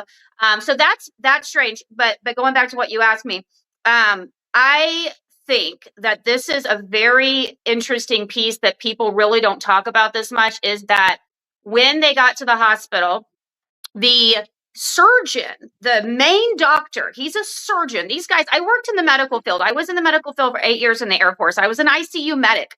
I know surgeons. This surgeon comes out and says he's cleaning up Charlie Kirk's body. He's still clean. You can't see him because I'm still cleaning him up. Surgeons don't clean up bodies. Surgeons are up here. The little technicians are the ones that are cleaning up bodies, or maybe in this case, a nurse. A surgeon's not cleaning up a body. And what is weird is that out of all the hospitals you could go to, out of all the facilities, you go to this surgeon who knows Donald Trump. That's weird. Really? I didn't even know that story. Okay, that the whole situation with him after that. So do we even know that all the other information they're giving us about his body and his wounds and all that is even true? We don't have a body. Who knows where it's at? They won't tell us where it's buried. Candace thinks it's cremated. So that's also weird. Like, I just don't believe any of that. I don't believe any of them. I think it was all orchestrated well in advance. I think Tyler Robinson's a pawn. He may not even have ever had a gun. This may not even be the same kid. He doesn't even look like the kid that they're in the pictures, you know? I just think it's all so screwed up.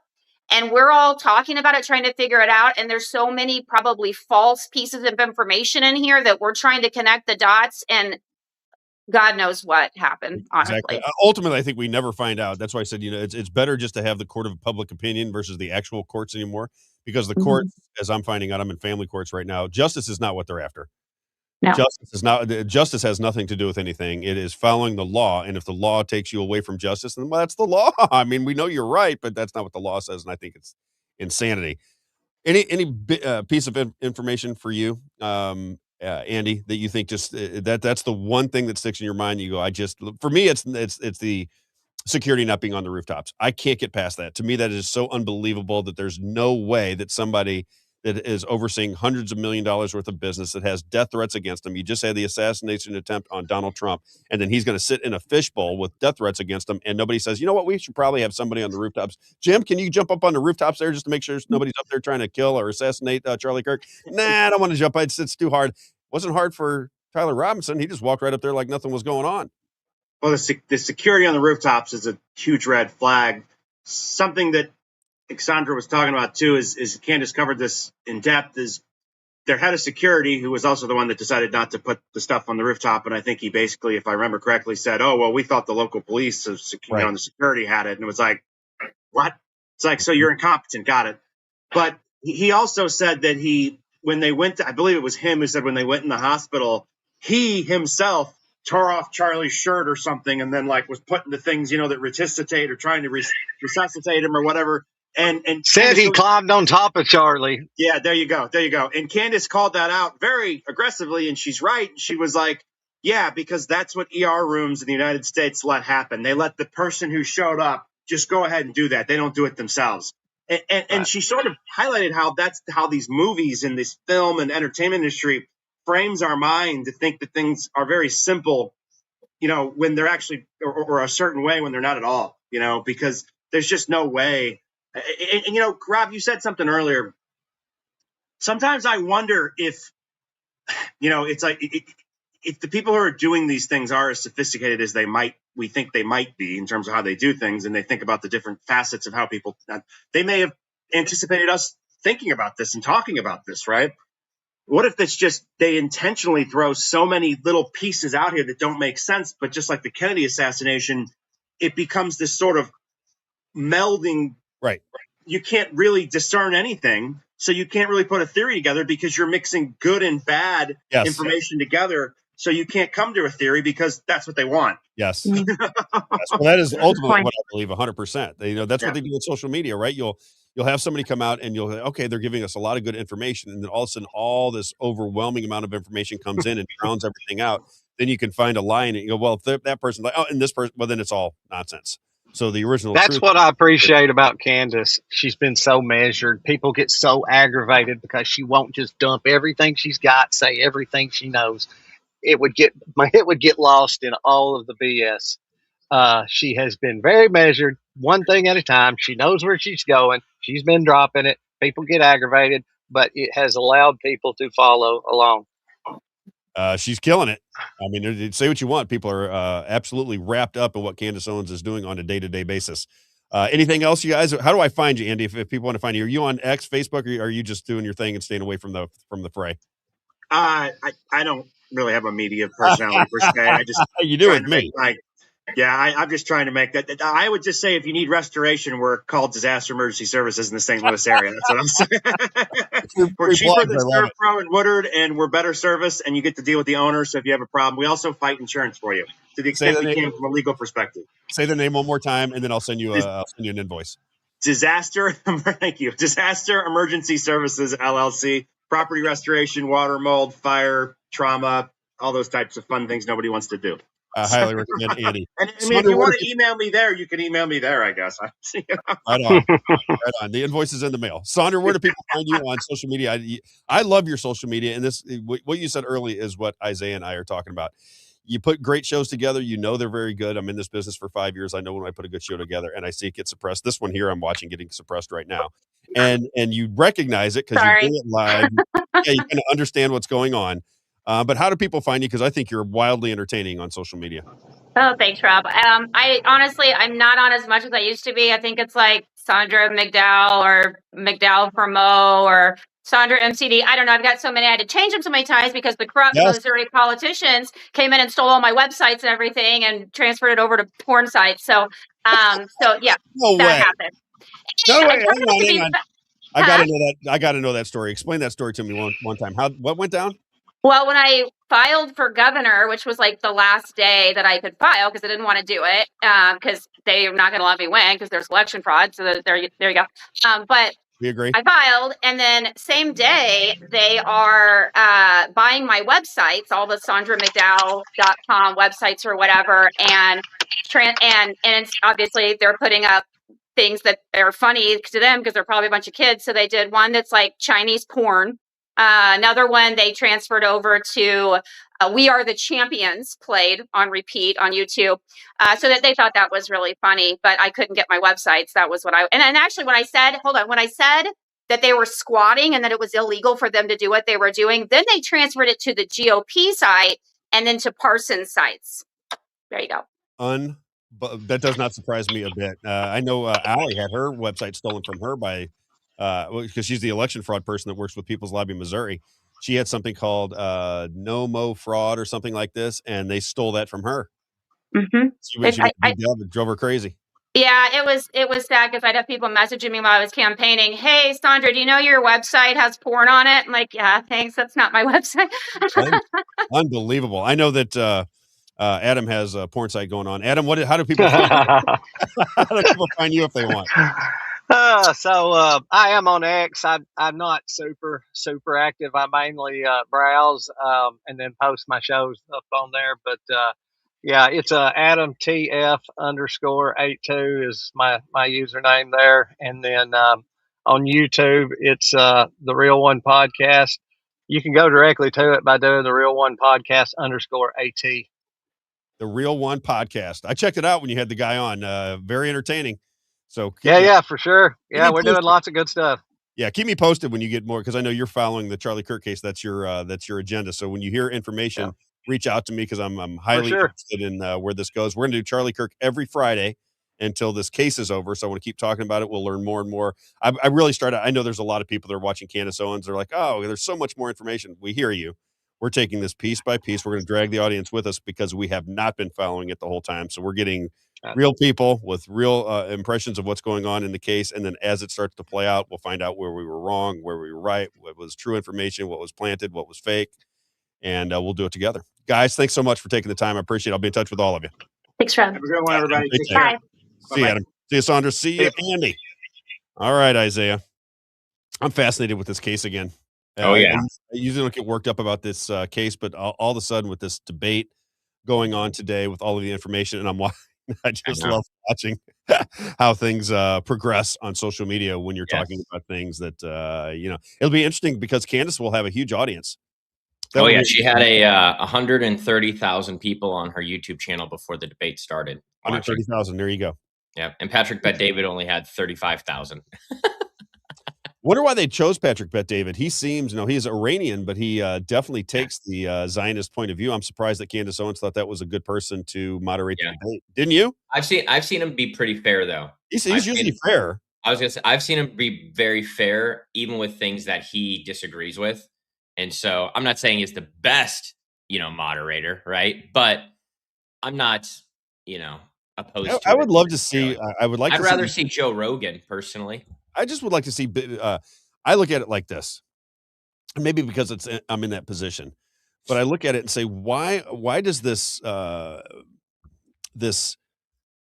about we put it this way: the social media bigwig industry, right? There's maybe 10 that are the real power players, and you all know their names. You've got the Piers Morgans, you have the Tucker Carlsons, you have the Candace Owens, you have the Stu Peters, you have the Patrick Bet David. There's a handful more that kind of dominates the social media landscape and the alternative media landscape.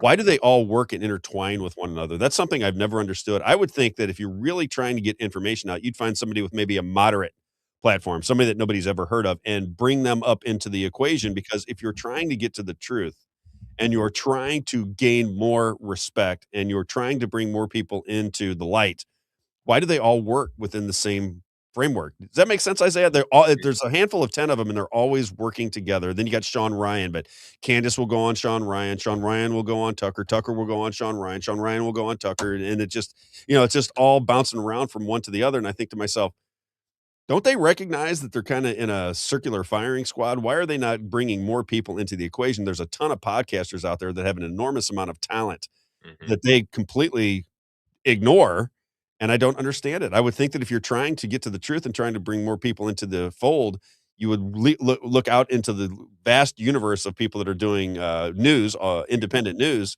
and bring somebody in. It doesn't have to be me. I'm not advocating for me, but there's a lot of really talented people out there. Well, that's the that thing, can't is break that's through.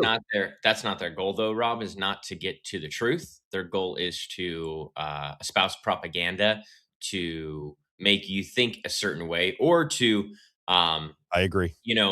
meld your mind, right? To maybe get you to be open to that. That's the viewpoint, right?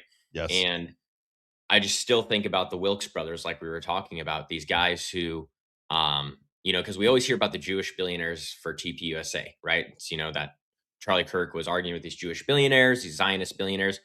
But thinking about the Wilkes brothers, those are the Christian donors, right? And I say Christian because if you weren't listening yesterday, we found out, oh, these guys are heretics, actually, according to the apostles. According to Paul in the Bible, these guys would be heretics, and they'd be someone that they would say are pulling you away, and they're preaching a false gospel, right? Because they don't believe in the Trinity and many other things. They don't believe that we go to heaven when we die, that we're just sleeping still, and that we'll go to heaven when Jesus comes back, right? There's a lot of heretical beliefs that they hold. They also believe, like we said, that Gentiles and that all of us have to obey the Torah still. And we saw yesterday, we read how in Acts 15, the Council of Jerusalem, that was the whole point of that, was that the Gentiles didn't need to be circumcised or follow the law at all. Still aggravating, I can see. Yeah, but it's, those, finding that out is just crazy to me, because those are the Christians, right, that are supporting someone like Charlie Kirk. And not just Charlie Kirk, they are supporting all kinds of different media people, right, that we've talked about. And so that's scary to me, because if those are the Christian, quote unquote, Christian donors that are supporting these organizations, they're completely misleading people away from Christ and to the synagogue of Satan that we were warned about from Jesus himself. By design, it appears to me. Yeah. And so By that's, design. All right, I want to play this clip because we didn't play it for these guys, but for people that are still interested in the Charlie Kirk case, we're going to bring in Act from Missouri here in just a minute, but I want to play this for you. This is the timeline that Candace put together. So if you were watching the beginning of the show, we played this. It's a song where this person took the timeline that has been, I assume, published, because this is what Candace is using as her timeline of events. Candace Owens put it together. Then this kid, this person did a song about it. But I want you to hear Candace talk about the timeline that has been introduced in court. Okay, and that she put some AI video imagery behind it. But for people that are questioning the official story, this is the timeline that we're being sold. And you tell me, this is clip number 5, Isaiah. Then we'll do advertisements. Then we'll get into some Missouri politics. But this is the timeline of events. As I understand it, this is the court hearing. This is the timeline through the courts. This is how Candace Owens described it. You tell me what you think. Check this out. Clip number 5.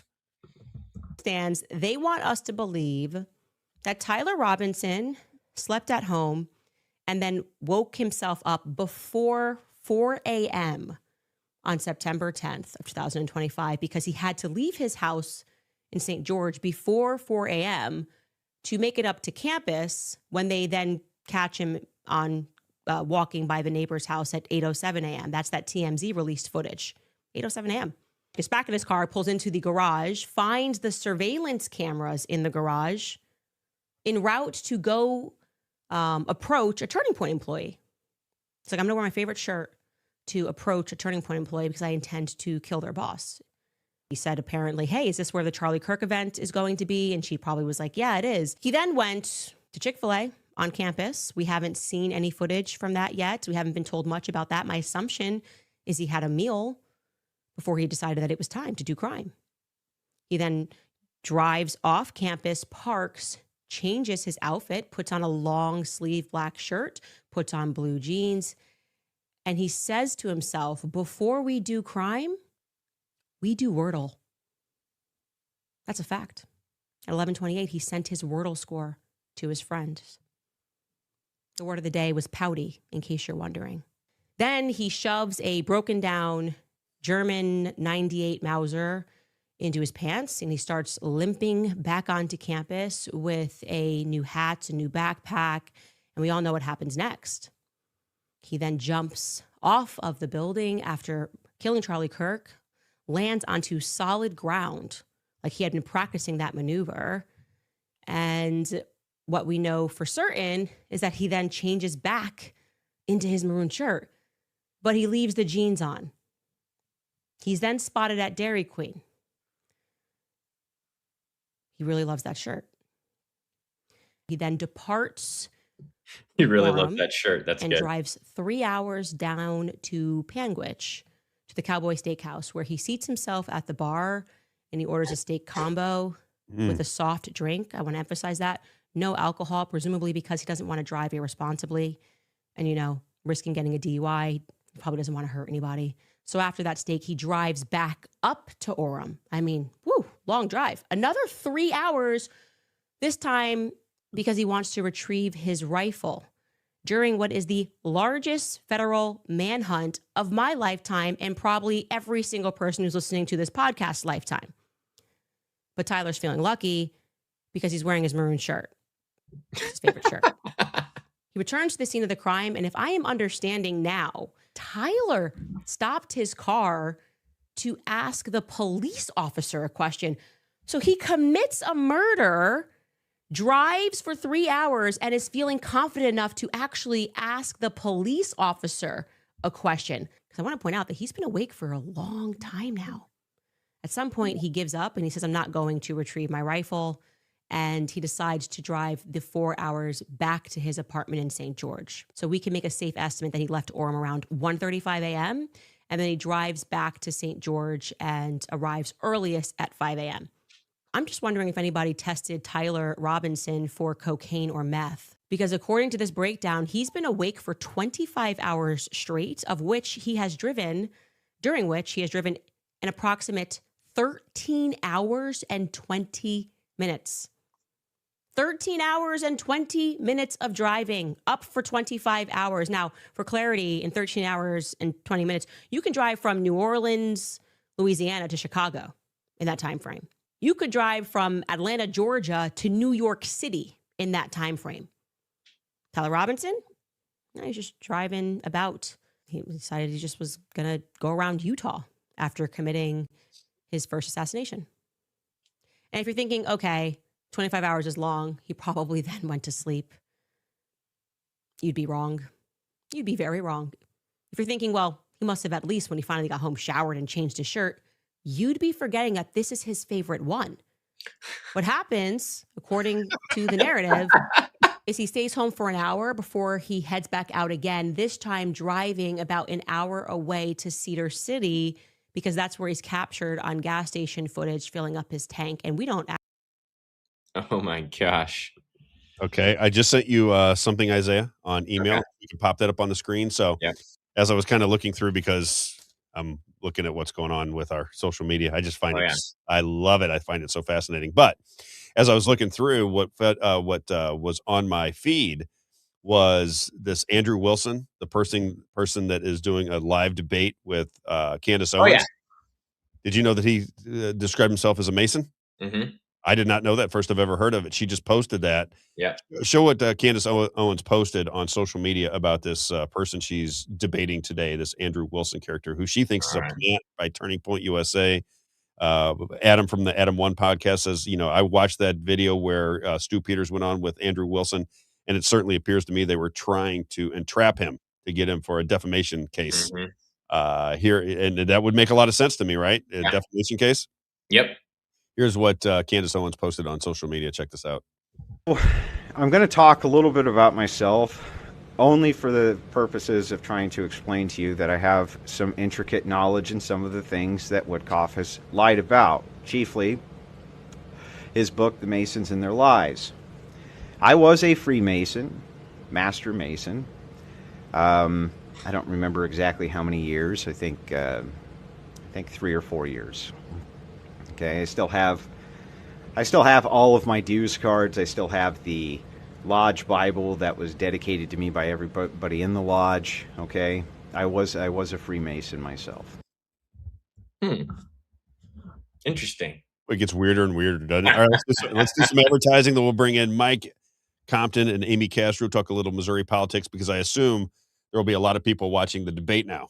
The debate with Candace Owens is, so we'll move over to Missouri politics. We'll cut it up and we'll get back to the, I can't wait to talk about this case more now. I'm fascinated by the amount of attention that it's getting in this country and around the world. People in the world are glued to Candace Owens and the case against Tyler Robinson. It's the most amazing thing I've ever seen. The amount of attention drawn to this case is, it goes back to almost like 9/11, to the O.J. Simpson case. People are fascinated because the story doesn't make any sense. I think that's the reason people are fascinated by it. The story being told by the federal government, by the people in Turning Point USA, by Erica Kirk, by Benny Johnson, and by these schmoes that continue to lie to the American people is so outrageously ridiculous, in my humble opinion, that I think people are fascinated by those who believe it. I think that's where I'm at. I'm fascinated by the people that believe the story. Yeah. Right? Just the whole story seems so bizarre to me. All right, advanced wellness. Let's do advanced wellness. She wants me to remind people, by the way, Isaiah, we'll put the graphics up next week. Just want to make sure that we had Lisa Panette on yesterday. So Lisa Panette, put this in your calendars if you're in the area. Lisa Panette is speaking at the Faith-Based Voters Wednesday, August 19th at 7 p.m. The title is Dropping Legislative Truth Bombs That Affect Your Everyday Life. If you want to go, and we'll remind you next week, it's at the community meeting room in the Afton Police Station. The community meeting room in the Afton Police Station, if you're interested in it. If you're a Missouri political junkie, you might want to hear what Lisa and Stacy have to say. So I want to continue to promote that. I hope they end up with a big crowd so people can have some understanding of how the engine of Missouri politics works. And Act for Missouri will be right on afterwards to give us more information that they have gleaned over the last week. AdvancedWellnessMed.com. Very quickly, this is our good friend, Dr. Helen Gelhot. She specializes in everything that will kill you. So if you are somebody in your family or a friend has Alzheimer's or dementia, they have treatments and strategies to reverse the symptoms. And if you know somebody in your family or a friend who is suffering from Alzheimer's or dementia, you know how difficult it is on a family. Get to her quickly, very quickly, before it's too late. You can reach her at 314-576-0094. Feel, think, look better, and live longer. That's her credo. And she has the earliest cancer detection blood test available. So cancer, Alzheimer's, dementia, and last but not least, they do pre-screenings for heart attacks and strokes. Cannot recommend her as a person more. Her organization, her staff, the environment when you go in is wonderful. AdvancedWellnessMed.com. AdvancedWellnessMed.com. 314-576-0094. And then we have JonesWater.com, JonesWater.com. He keeps texting me this, so he must want me to tell everybody. It is very important if you live in Missouri because of the humidity to get a dehumidifier system. He says it will lower your energy bills. The air will be crisp and clean in your home, not that muggy feeling that you sometimes get. So he says, Rob, make sure that people are aware of it because they'll love it if they decide to go with it. JonesWater.com for all of your air and water filtration needs. You can reach him at 636-899-1040, 636-899-1040. you'll be the filter, or you'll buy the filter, joneswater.com. If you want to do business with my good friend Everett Jones on the Missouri side, St. Charles County, Lincoln, Franklin, Warren, St. Louis, and Jefferson. If you go to the east side, Madison, Monroe, Jersey, and St. Clair, joneswater.com, joneswater.com, 636-899-1040. And then we have Carrington Financial, Isaiah. Every Tuesday, you get to see my good friend Rick Babitz. You should know by now he has an incredible mind. So if it were me and I was in your position, he works on our finances already. If you are somebody that is in retirement, nearing retirement, have money to protect or save, you should give Rick Babitz a call. He's a genius with your money, biblical principles with your money. 314-671-0525. Your Caring Advisor.com, yourcaringadvisor.com. 314-671-0525. Get a second, get a third, get a fourth opinion. Get as many opinions as makes you comfortable, but get the opinion of Rick Babitz. You will not be disappointed. He is not your cookie cutter financial advisor. He's just a little sharper than the average bear. And then Rack Custom Coatings. Rack Custom Coatings. This is Rich McQuay. I absolutely love his work. What did I brought her up on the phone yesterday, Lori. I said, Lori and Greg, friends of ours, had their garage done. And let me find what she replied to me. She heard me talk about it yesterday. And she replied back, yes. This is the text message she sent me. She heard me talk about her yesterday. This is for rackcustomcoatings.com. The flooring, the craftsmanship is so spectacular and it's inexpensive. And everybody that's putting in flooring in their basements, maybe their bathrooms, their garages, commercial spaces, retail spaces, industrial spaces, you name it, hangars, you should consider this flooring because it looks great. It's durable. It's a fraction of the cost of some of the other flooring that you would get. You can put designs in it. The business should be mammoth. But for some reason, people like to spend the extra money for tile and that kind of thing. I don't get it. But I said yesterday, one of our friends had their garage done. This is what she responds. She heard me talk about it yesterday. She said, yes, our garage floor is amazing. Rich is fantastic to work with, and I'm obsessed with our new floor. That's the way I was. When my garage was done, I just remember every time I opened my garage door, I went, oh, that looks fantastic. It's just such a cool thing to see when you can, especially in garages, when your garage floor looks beautiful for the man cave and so forth. Cannot recommend it enough. Rack, R-A-K, Custom Coatings, 636-398-5040, 636-398-5040. All right, let's bring in my good friends, Mike Compton and Amy Castro, actformissouri.org, actformo.org, if you want to check them out. The greatest political website ever developed by Mike. In the history of the world. Every time I see Mike's face, all I think about is the book. You get this book. There you go. There you go. If you're a political junkie, this is. I almost feel like this is a guide for people that see themselves as being students. I'm a little bit of a student when I get into something. I like to know everything about it, or I don't move forward. This is how you keep your government. This is how you keep your society free. You got to keep your republic. Keeping the Republic by Michael Compton. What's going on, kids? How you doing, Rob? I'm doing great. My wife's birthday is today.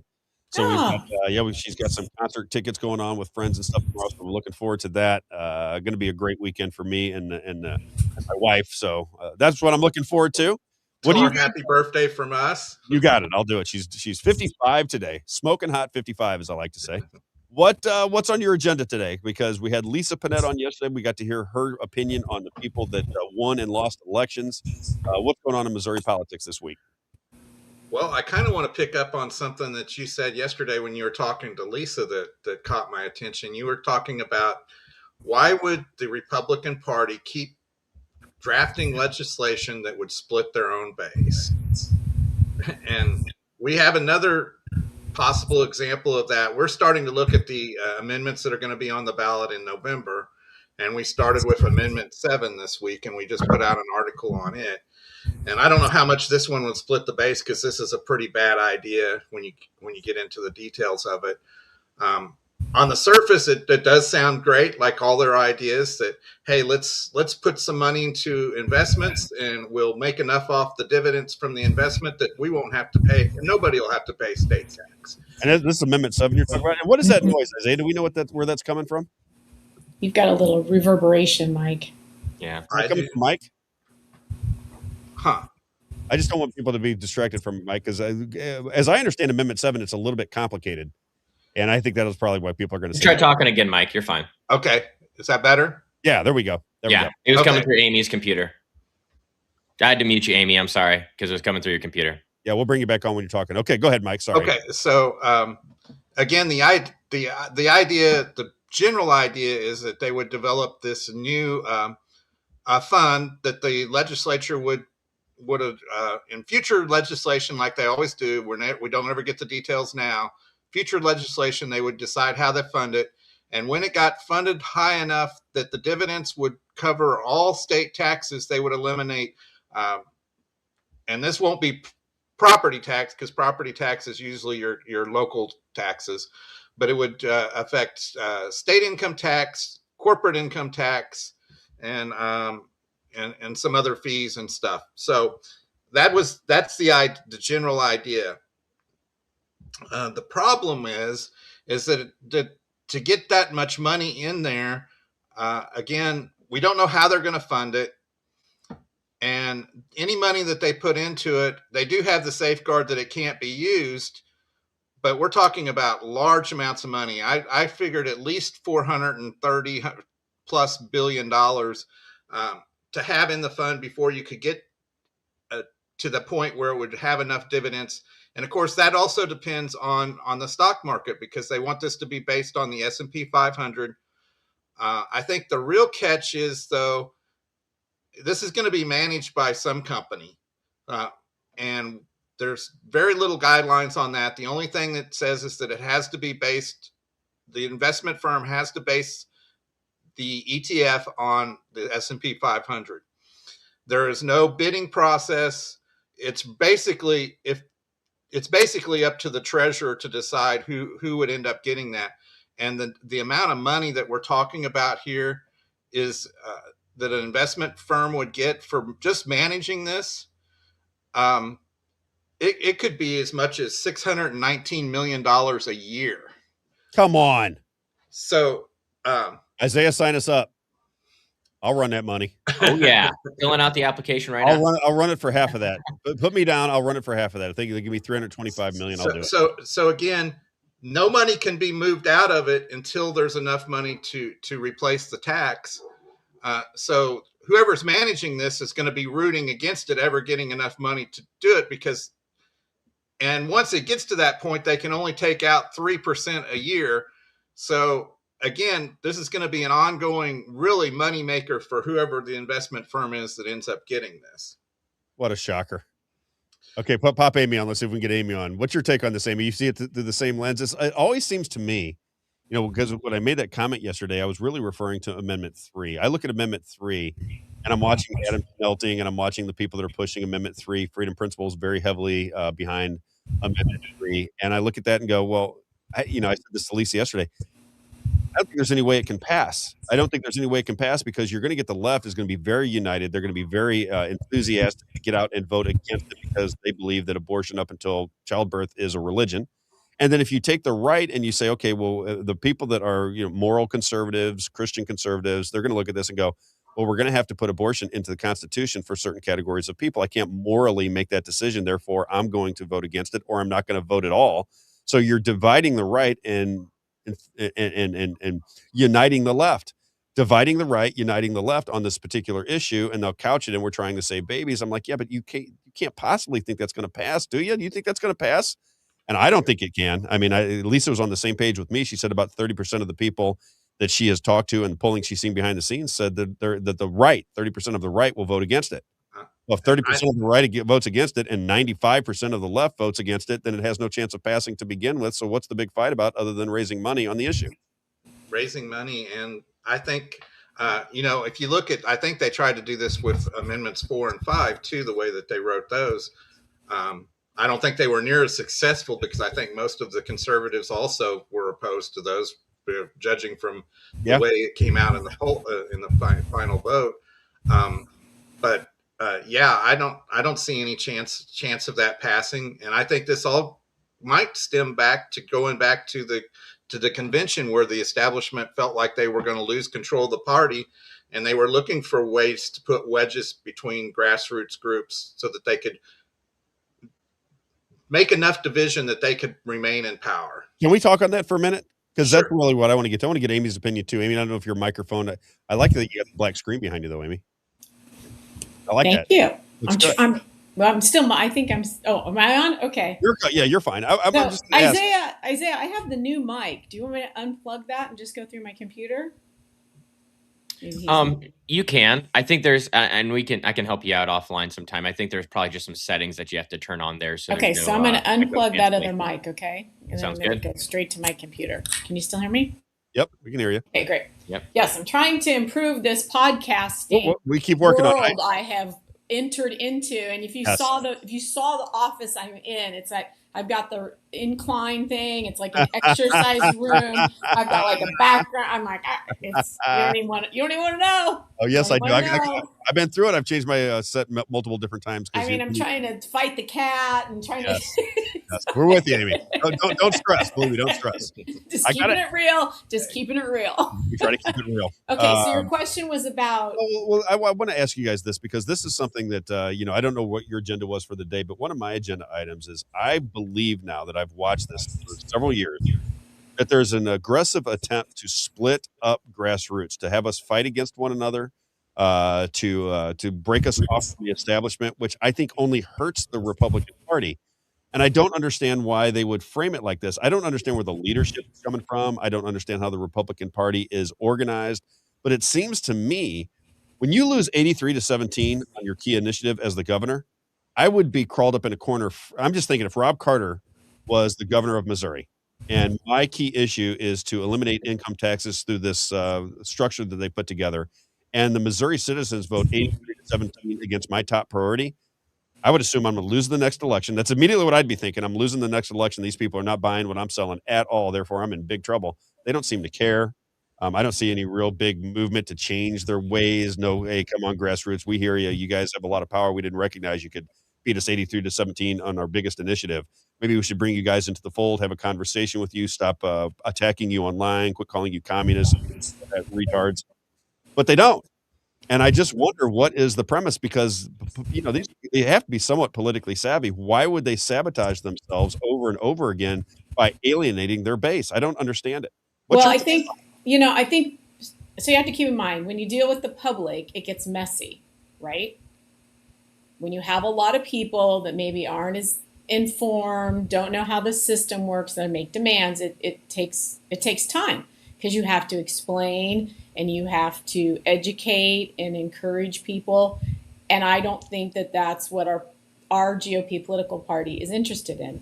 And I was reflecting on this because after, the attacks of 4 and 5 and that we don't care and we're not conservatives, like why do I have a disdain for the GOP political party? I was thinking about that. So as I reflected back and it kind of triggered, I actually got an email the night before. So it's 7:30 the night before the state fair shows up. Okay, state fair starts in Sedalia. And last year when I went, there was a GOP tent and there was a Democrat tent. The GOP was just this little, probably 10 by 10 or 8 by 8. It looked dilapidated. It wasn't done well. And I was like, what? This is our representation? Nobody was there. It was just hodgepodge. And I walked past the Democrats. It's huge. It's huge. There's 3 or 4 ladies sitting there. And I said, well, hi, how's it going? They were very engaging. And you could walk in and it had all their literature. And then I went to the Libertarian tent, same thing, 2 people there, very engaged. So if I just look at it from a business person's perspective, which is how I tend to look at it, I was like, what the hell? So all these people that give money to the GOP and you think that they're out there representing you, I was like, well, what is this? This is a crapshoot. So anyway, I come back. So last night, so that's last year. This year, last night email comes in, State Fair starts tomorrow. We still need some help. We've got a bigger tent. Can you please sign up? We need volunteers. I thought it's 7:30 the night before the fair starts. All right, so I opened it up. I'm like, let's see who's volunteering. 3 slots of the entire week look like they were filled. I was like, who's running the show? Right. So that was that. That made me think back to convention. So when I first started this, I was like, okay, I'm so mad at what's going on post-COVID. Having lost the business, I get engaged in politics. I clearly know I'm on the conservative side, so I get involved with the Republican side. I'm conservative. I know this. So then I go, okay, I get on the slate. I'm able to go to the convention, and I'm excited. I'm like, this is great. The grassroots, we're getting people engaged. We're going to turn this ship around, boy. We are going to put, I'm all gung-ho. So I go to the hotel. Here's my experience. I cannot tell where anything is at. The signage is so poor, I don't even know where to go. I'm like, this is the GOP state convention. I would expect to see a greeter, some signs. Okay, finally I see some signs. They're not great. I go in. Nobody really says anything. They're all just kind of milling around and sitting. I'm like, well, this is really not a good welcome. I'm excited. I want to be here. You have to get in line, okay, alphabetically. And then somewhere amongst all this, the computer system crashes. And I also notice everybody that's volunteering is 60 or older. They look completely inept for what they're being challenged to do by running computers. And there's like one guy running between all of them trying to do this. Computers crash. That is the experience that I've had ongoing with the GOP. My experience as a customer, like the customer journey. Okay, let's just say I'm a customer journey perspective.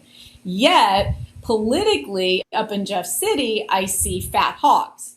I see a lot of money. I see a lot of dissension and these attitudes. I'm like, okay, either they think we're not necessary, but yet I also know I've gone to the GOP meetings. They need money. They want money and they need money. So they're like, and I kind of understand the glitch, right? If you can't generate the money, then you can't do those great things that I was just critical of. It's hard to buy the stuff you need. But it seems like they have unlimited money with Rex, though. Right? I mean, there's this huge disconnect for me. I'm like, and so we go to the convention, the state grassroots overtake. Nick Myers, who was there, he fell apart. I mean, he lost the meeting. So he's basically a CEO that absolutely failed. They pull him out and they're like, listen, bud, you've lost. We got to pull you because you just can't remain. Even though I think they would have been perfectly content with him staying. Sure. It's an image thing they have to deal with now. Right. So then they go, okay, who do we go? All right, let's go back into the archives. Let's get who's our best fundraiser? Okay, let's get Peter Kinder, even though he's got the the past of the hookers and all that. No, he's good with money. And the old guys, the old people, the old Republicans, they trust him. So let's put him in front and center. To me, he's just a marker. He's just holding a place because they didn't know who else to put, and he will follow Kehoe. I don't know. I kind of have a speculation too that they don't even want the GOP party. If they just went from Kehoe to whoever is the chair of the party, the rest is irrelevant. It doesn't seem like they want the Republican Party platform to succeed. That's what I look at. I'm like, okay, well, you're framing yourself, and it could be conspiratorial again with me, but I'm just looking at, there's one of two things you would have to say about the Republican Party in Missouri. One of them is that they're completely inept, they're void of leadership, and they have no strategy to accomplish the things that are. Which I think is true. Right. So the other part you could take is that they're a little bit, they're devious. And they are, as you got to remember, this is what Thomas Massey is talking about in D.C. If you pay attention to Thomas Massey, what he's describing happening in D.C., he calls it failure theater. He said the votes are determined in advance by big donor money. And then everything you see from that point forward is theater, all the fighting back and forth. They all know where the votes are at. But if Josh Hawley needs shade on a particular vote, they'll let him be the good guy because they know what his constituents want. Then he's got to be the bad guy on the next vote. And they manage these votes to get what they want because the money overseeing both parties makes all the determination, not the politicians themselves. That's what he's saying. And there seems to be some truth to that because you got to remember Justin Sparks, when he was running for Speaker of the House, like I said, he was a family member of somebody that I'm my best friend in the world. Right, married in, and so they. Right, I remember that. Yeah. There, and I thought, this guy will be honest with me because I know his family. I mean, he's not going to want me to badmouth him around his family. He said, Rob, he goes, what you're describing is absolutely correct. He said on my radio show multiple times. He said, what you have here in Missouri, we call it, in our meetings, we call it the DC model. And what he meant by that is he described it to me. He goes, you don't have to control the entire legislative body. You just have to control the Speaker of the House, the Senate floor leader, Senate Pro Tem, and the governor. He said, if you have those three people in cahoots with one another, all the legislation that you want is determined by them. All the legislation that you do or don't want can be blocked by them. He said, so everybody else is kind of in a ceremonial role. And that's what they were saying about what was going on in D.C. I forget who said it. They said, really, just three people. It was Mike Lee. Mike Lee, he called it the firm. He said, well, the firm makes all the decisions. We don't make any decisions up here. The firm makes the decision. And at the time, he was talking about the Speaker, the leader of the Senate, and the president. They make all the decisions. And I think it's crazy that people aren't recognizing this, that the Republican Party establishment's not talking more about it. The people that we like and love, why aren't they bringing this to people's attention? I mean, if you have a government that's run by three people, that's not much of a government. I mean, we've had a senator tell us it's the DC model. Why aren't they all up there, though? Why doesn't, like I love Mike Moon. Why doesn't Mike Moon say, I'm going to hold a press conference. Here's what's going on in the state of Missouri. Our people need to get active because this is the reality. Or Bryant Wolfen or any of them, just hold a press conference and say, listen, we're not representing you anymore. This is a really bad situation. You guys got to get involved because we are just basically subjects to big donor money. And if the donor money doesn't align with your belief system, we're going to vote for the donor money. Yeah, no, I mean, Mike Moon has said such to us. I mean, Brian Wolfen said in the interview he did with People's Lobby, he laid it out perfectly. That's exactly the case. Maybe that's something we'll try to get. I mean, I guess it's been said. So what's not absorbing in people's minds? I mean, it's been said. To your point about the party platform, in the last presidential election cycle, when we were at our congressional level caucus, we were trying to get amendments approved to put onto the party platform when we went to the state convention. And in part of that debate, one of the amendments that I was arguing, a state senator got up and said, come on, the platform is just a suggestion. And that was a state senator who said that directly. Yes. So that's their attitude as far as that goes. I mean, we're out here thinking the platform is what we're basing on, and that's we're aligning with this group because of this platform. I just don't think that's the case.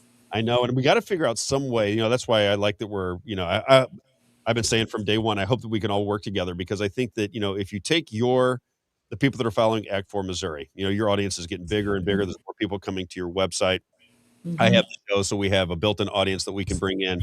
Shield Mains have an enormous apparatus themselves with their Substack, and I think they still do their podcast, right? So you have us three, you have Rhino Watch, who's got a big following. If we can take our message and somehow figure out how to fund it and coordinate it, I think that we can create a lot of pressure on that apparatus, and I would love to do that. I really think that's all we're going to be able to do. A lot of people.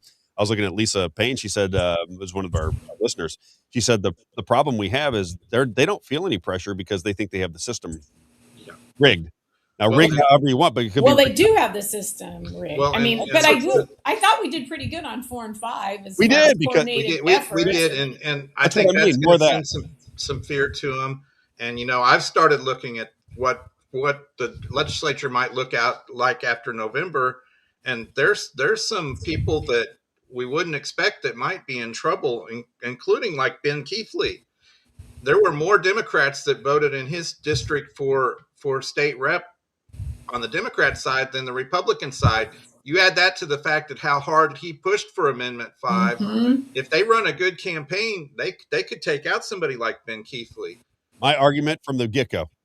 I mean, I can't remember how many times I said it, but I remember thinking to myself, if I'm a Democrat right now, and anybody that was going out and trying to sell Amendment 5, all you have to do is say, here's so-and-so selling it. Here's how you voted. Do you want this person to represent you? Or somebody like me who said, I'm not down with Amendment 5. I'm telling you that as a Democrat from day one. You voted 83-17 against the number one initiative. Vote for a Democrat and go a different direction. That's the campaign I would be running. And I wonder if that is going to be the campaign they run in. I think in those districts, there were 10 incumbents in the House that I found that there were more Democrats voted for the Democrat in the Democrat primary than voted in the Republican primary. All 10 of them supported Amendment 5. I think all 10 of them are potential to be flipped. And again, if they lose if the Democrats gain 3 seats in the House, I believe we lose our supermajority in the House at that point. Michael Burton just put something out. He comes on the show every now and again, Democrat. He put something out on social media. He goes, we have to flip 3 seats and there's no longer a supermajority. What do you guys think about that? I'm kind of rooting against the supermajority, and I don't know why. There's no rhyme or reason to it. There is a reason to think that if the margins get closer, then people like Bryant Wolfen's votes become more important. Mike Moon's vote becomes more important. We've got, we potentially have 4 really solid conservative senators coming into the Senate now. Those votes become more important because the Republicans can't pass this stuff without them. And Mike Moon and Bryant Wolfen are not going to vote for horrible bills like we've been seeing. I mean, and I think, Rob, you can relate to this. Think about it with sports. When you're the team that always wins easily, you don't train as hard. Right. You underestimate that team. Shit, you beat them 100 times. What's one more time? And that's when you get your butt handed to you, 100%. Right? Oh, yeah. And that's exactly, but when you're a little bit like the underdog, like you're just like, okay, we can take them. Boy, you unite, right? You start strategizing and you put in that extra effort to beat them. They don't have anybody to beat. They are just, we're the supermajority, even though they still default and let them run all over them. Now that part's a whole nother aspect. But sometimes I think, maybe being a little bit at the disadvantage maybe we'd see some, like Mike just said, some stronger senators standing and some better policy, and they'd be fighting for that. They have to figure it out. Right now, they know in the House, they never need Bryant Wolfen's vote. Yeah. If they want to pass something, they don't have to go to him. But if you get those margins tighter, you get down to where they're whipping the votes and, we can't pass this unless Bryant Wolfen and 4 or 5 of the really other strong conservatives there. Darnell, Elliott. And they won't budge on it. They have to take out the crap to get their votes, right? So then they have to make the decision. Yeah, he's another one I want to give more, put a little bit more of a spotlight on is Keith Elliott. I met him. He came in to speak at one of the People's Lobby events. I found him incredibly charming. Seemed like a really, really good, honest, decent guy. He agreed with a lot of the things we were saying. He came in with Bryant Wolfen and Mike Moon. Yeah. Right. So if those are the people he's hanging with. Lisa Darnell's another one that you probably should reach out to. I need to get Lisa on. I think I tried to get her on the show on the radio one time, and either I didn't follow up or it just ran out of gas. I don't know what happened, but I hear nothing but good things about her. So I'd like to get a little closer to her as well. All right. Anything else on your agenda? I think we're kind of slow. We're in between times. Yeah, we're hoping we get a little bit of a break here. You got to almost reach going full speed for a long time. You got it. Act4mo.org. If you don't mind, Isaiah, let's pop up the website one more time. So don't you guys have a Capitol tour day coming up soon as well? We're hoping to get one set up. We haven't got the date and the stuff set up yet, but stay tuned. But we will. Yeah. When you have it, we'll promote it. But let's get to the website. I say to everybody that, because I get tons of people asking me about this person or that person, or did you know about this? And I always say, listen, the people that really know what's going on, I have opinions on what is happening. But if you want to get down into the details, act4mo.org is the website. Play around in it just a little bit. If you want to understand Missouri politics, what's going on in Missouri politics, that's where I would send everybody. Act4mo.org. I think it's brilliant. I like our logos on there. It's just really good information. Easy to search, easy to manage, easy to manipulate. Act4mo.org. The wonderful Amy Castro and Michael Compton. And while you're on, Amy, let me do this real fast because I think you're familiar with this guy right here, Kit Speech. Yes. We'll do a little Kit Speech up, Isaiah. Can we get Kit And Speech? I think I'm almost sure in the previous house, BB, we had rack custom coating on the floor. Oh, did you? Mm-hmm. I was looking at the hanger. He sent me the hanger or where he does his work. Yeah. And the floor looks amazing, and I thought it might be the same thing. I don't think it's rack on that one. I think he did some of that. He did some of that himself. So next time we get him. Yeah. Kit's Speed Shop, this is what he writes to me. So you tell me if I do this well. And make sure Kit knows that I'm working hard for him. He says, Kit does not, Kit, start over. Can we start over, Amy? Rewind. Start over. It says Kit does antique and classic transmission work in Sedalia, Missouri, in Hangar 5, and is well known for his vast expertise and knowledge when it comes to transmission repair. No classic car? You don't have a classic car? All right. Maybe you own a plane. Kit is also a certified A&P and IA, which is everything airplane owners are on the lookout for. So again, transmission work. I love old cars. My first wife, who I tease a lot, but her father had a ton of old cars that he restored. And I wasn't really into it, but I loved him. So he was just such a wonderful guy. And he would go out and he had the 57 Chevys, and he had a Hearst from the 1930s that they were restoring. And once I got the charm of the old cars and I watched them come back to life, and I started, the vibe you get from old cars, I fell in love with the entire operation. And the next car that I spend any money on will be a classic car, because I want one now that I'm getting older. Well, be sure to check in with him, because he's a good one to. I will, for sure. Consult whatever you're looking for. I mean, it's just so funny because it's such a rare. He's so busy. He's just so busy because. It's fantastic. I want a car that doesn't have the computer in it, so I want an old car. Yeah. Oh yeah. Right? I can't get all the cars with no computers. I got to get a car. Yeah, with that's. I feel like I'm being tracked. I always feel like somebody's watching me. Where's the song? I got the song. Somebody's watching me. Yeah, I think I have that song. Yeah, let me see real fast. Yeah. I have that. Oh yeah, we do have that. Here we go. This is what I feel like all the time. I always feel like somebody's watching me. There it is. It's Flock. I got to get quicker. It's Flock. That's so true. We'll talk about that here before too long as well. Michael Compton, Amy Castro, you guys have a great day. Appreciate you. Just gotta get a live reaction. I gotta get a live reaction from you guys, because Jake Jackson just texted us this, and so just want to see what you guys think. Real Talk Radio is teasing something they announced the People's Forum Missouri that they're launching. Mm-hmm. So sounds eerily similar to I was gonna say, I think I've another organization. The People's Lobby Mo. Yes, this is this is What's it called? What's it called?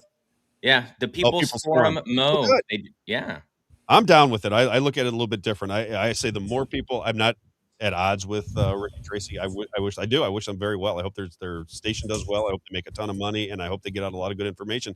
But if Rick and Tracy are trying to bring the community together around conversation, I say go for it. The more the merrier. We're not any in this way we can get more debate on these issues, 100%. The better. Time will tell, because it's just funny the name choice. Yes. Yeah. Ironic. Yeah. Lack of creativity there. Yes. But it'll be interesting to see if they bring both perspectives. I think a lot of these that we're seeing popping up or just want to present their side. I don't think I do not get the sense of where they're coming from. Okay, Maybe I said with Tracy many times, and Tracy, one good thing about Tracy and Rick is they might have not liked my presentation because I get a little heated, and I think I'm persuasive, and that when you're persuasive and you're on the other end of the persuasiveness, it irritates the hell out of you. If you're just talking and it doesn't really bother you, but when people are starting to go, yeah, Rob's right, and you're at the other side of it, that begins to eat away at you. I do. I think that was part of the equation there, but they do like to get both sides. She said that to me many times. Anybody that we could get to counter an argument, they were all for it. So I'm rooting. And I am too. But here's the aspect that I observed. As soon as it gets hot, then we retract, and then it's like, no, if those are what the two sides say, and if that's the radio station they want to be, then they have to be strong in that. And you're not going to make everybody happy. So I think Tracy is a very big-hearted person, and I think she wants everybody to get along and come sit down at the table and have dinner together and drink wine. And that's just not the nature of this. Yeah. So I think you're right on the money. I think that's where I think that's exactly where her heart is at. She wants us all to get along and be as one. And it just, when politics gets heated and you're talking about life, it's not going to happen. And so she just needs to be the facilitator. They're the facilitator of a heated dialogue. Correct. And that doesn't mean they're good or bad. They're just the facilitator. Let the cards fall where they may. Let the people judge. Absolutely. And as I've gotten older, I've started to recognize something. There are people, when you raise your voice or you get animated, they recoil. They completely freak out. I don't. I mean, my father was Spanish, my mother was Italian, and the fights in our house were legendary, right? So people screaming and yelling. And then you're hands flying. Yeah, you're hugging and having dinner not too long after that. But I'm not afraid of confrontation. I'm not afraid when somebody gets really animated. Actually, for me, when somebody gets wild and they're irritated about something that's emotional, I pay attention to them a little bit more because it's coming from the heart. It's coming from the inside. Whereas somebody who's monotone because they're trying to sell a position, I don't get connected to it as much. So for me, And I think my audience, when I get a little bit worked up, they like it because they understand that it's coming from sincerity. It's not just something that I wrote down on a piece of paper and want to get out of my mouth. And I think that, if you're somebody that can handle the confrontation, you like it. If you're somebody who recoils from it, you just like to be around confrontation. You can't stand me. Don't you, your sports background, you've been coached before, right? Oh, yeah. Oh, yeah. I mean, if you have that in your background, it's like. Oh, yeah. Well, Isaiah coaches me now. I'm serious. Isaiah coaches me right now. He thinks I get mad at him. He does. He thinks I get mad at him. I said, Isaiah, I don't get mad. I do not.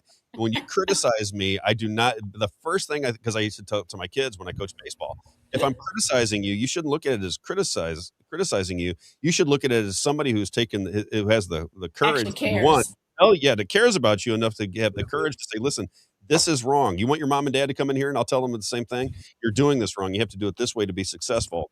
I said, that is where we're coming from. It's coming from a position of trying to make you better. And so I don't take criticism like other people do. I take framing me different. Like when somebody like that idiot Jason comes out. You're an anti-Semite.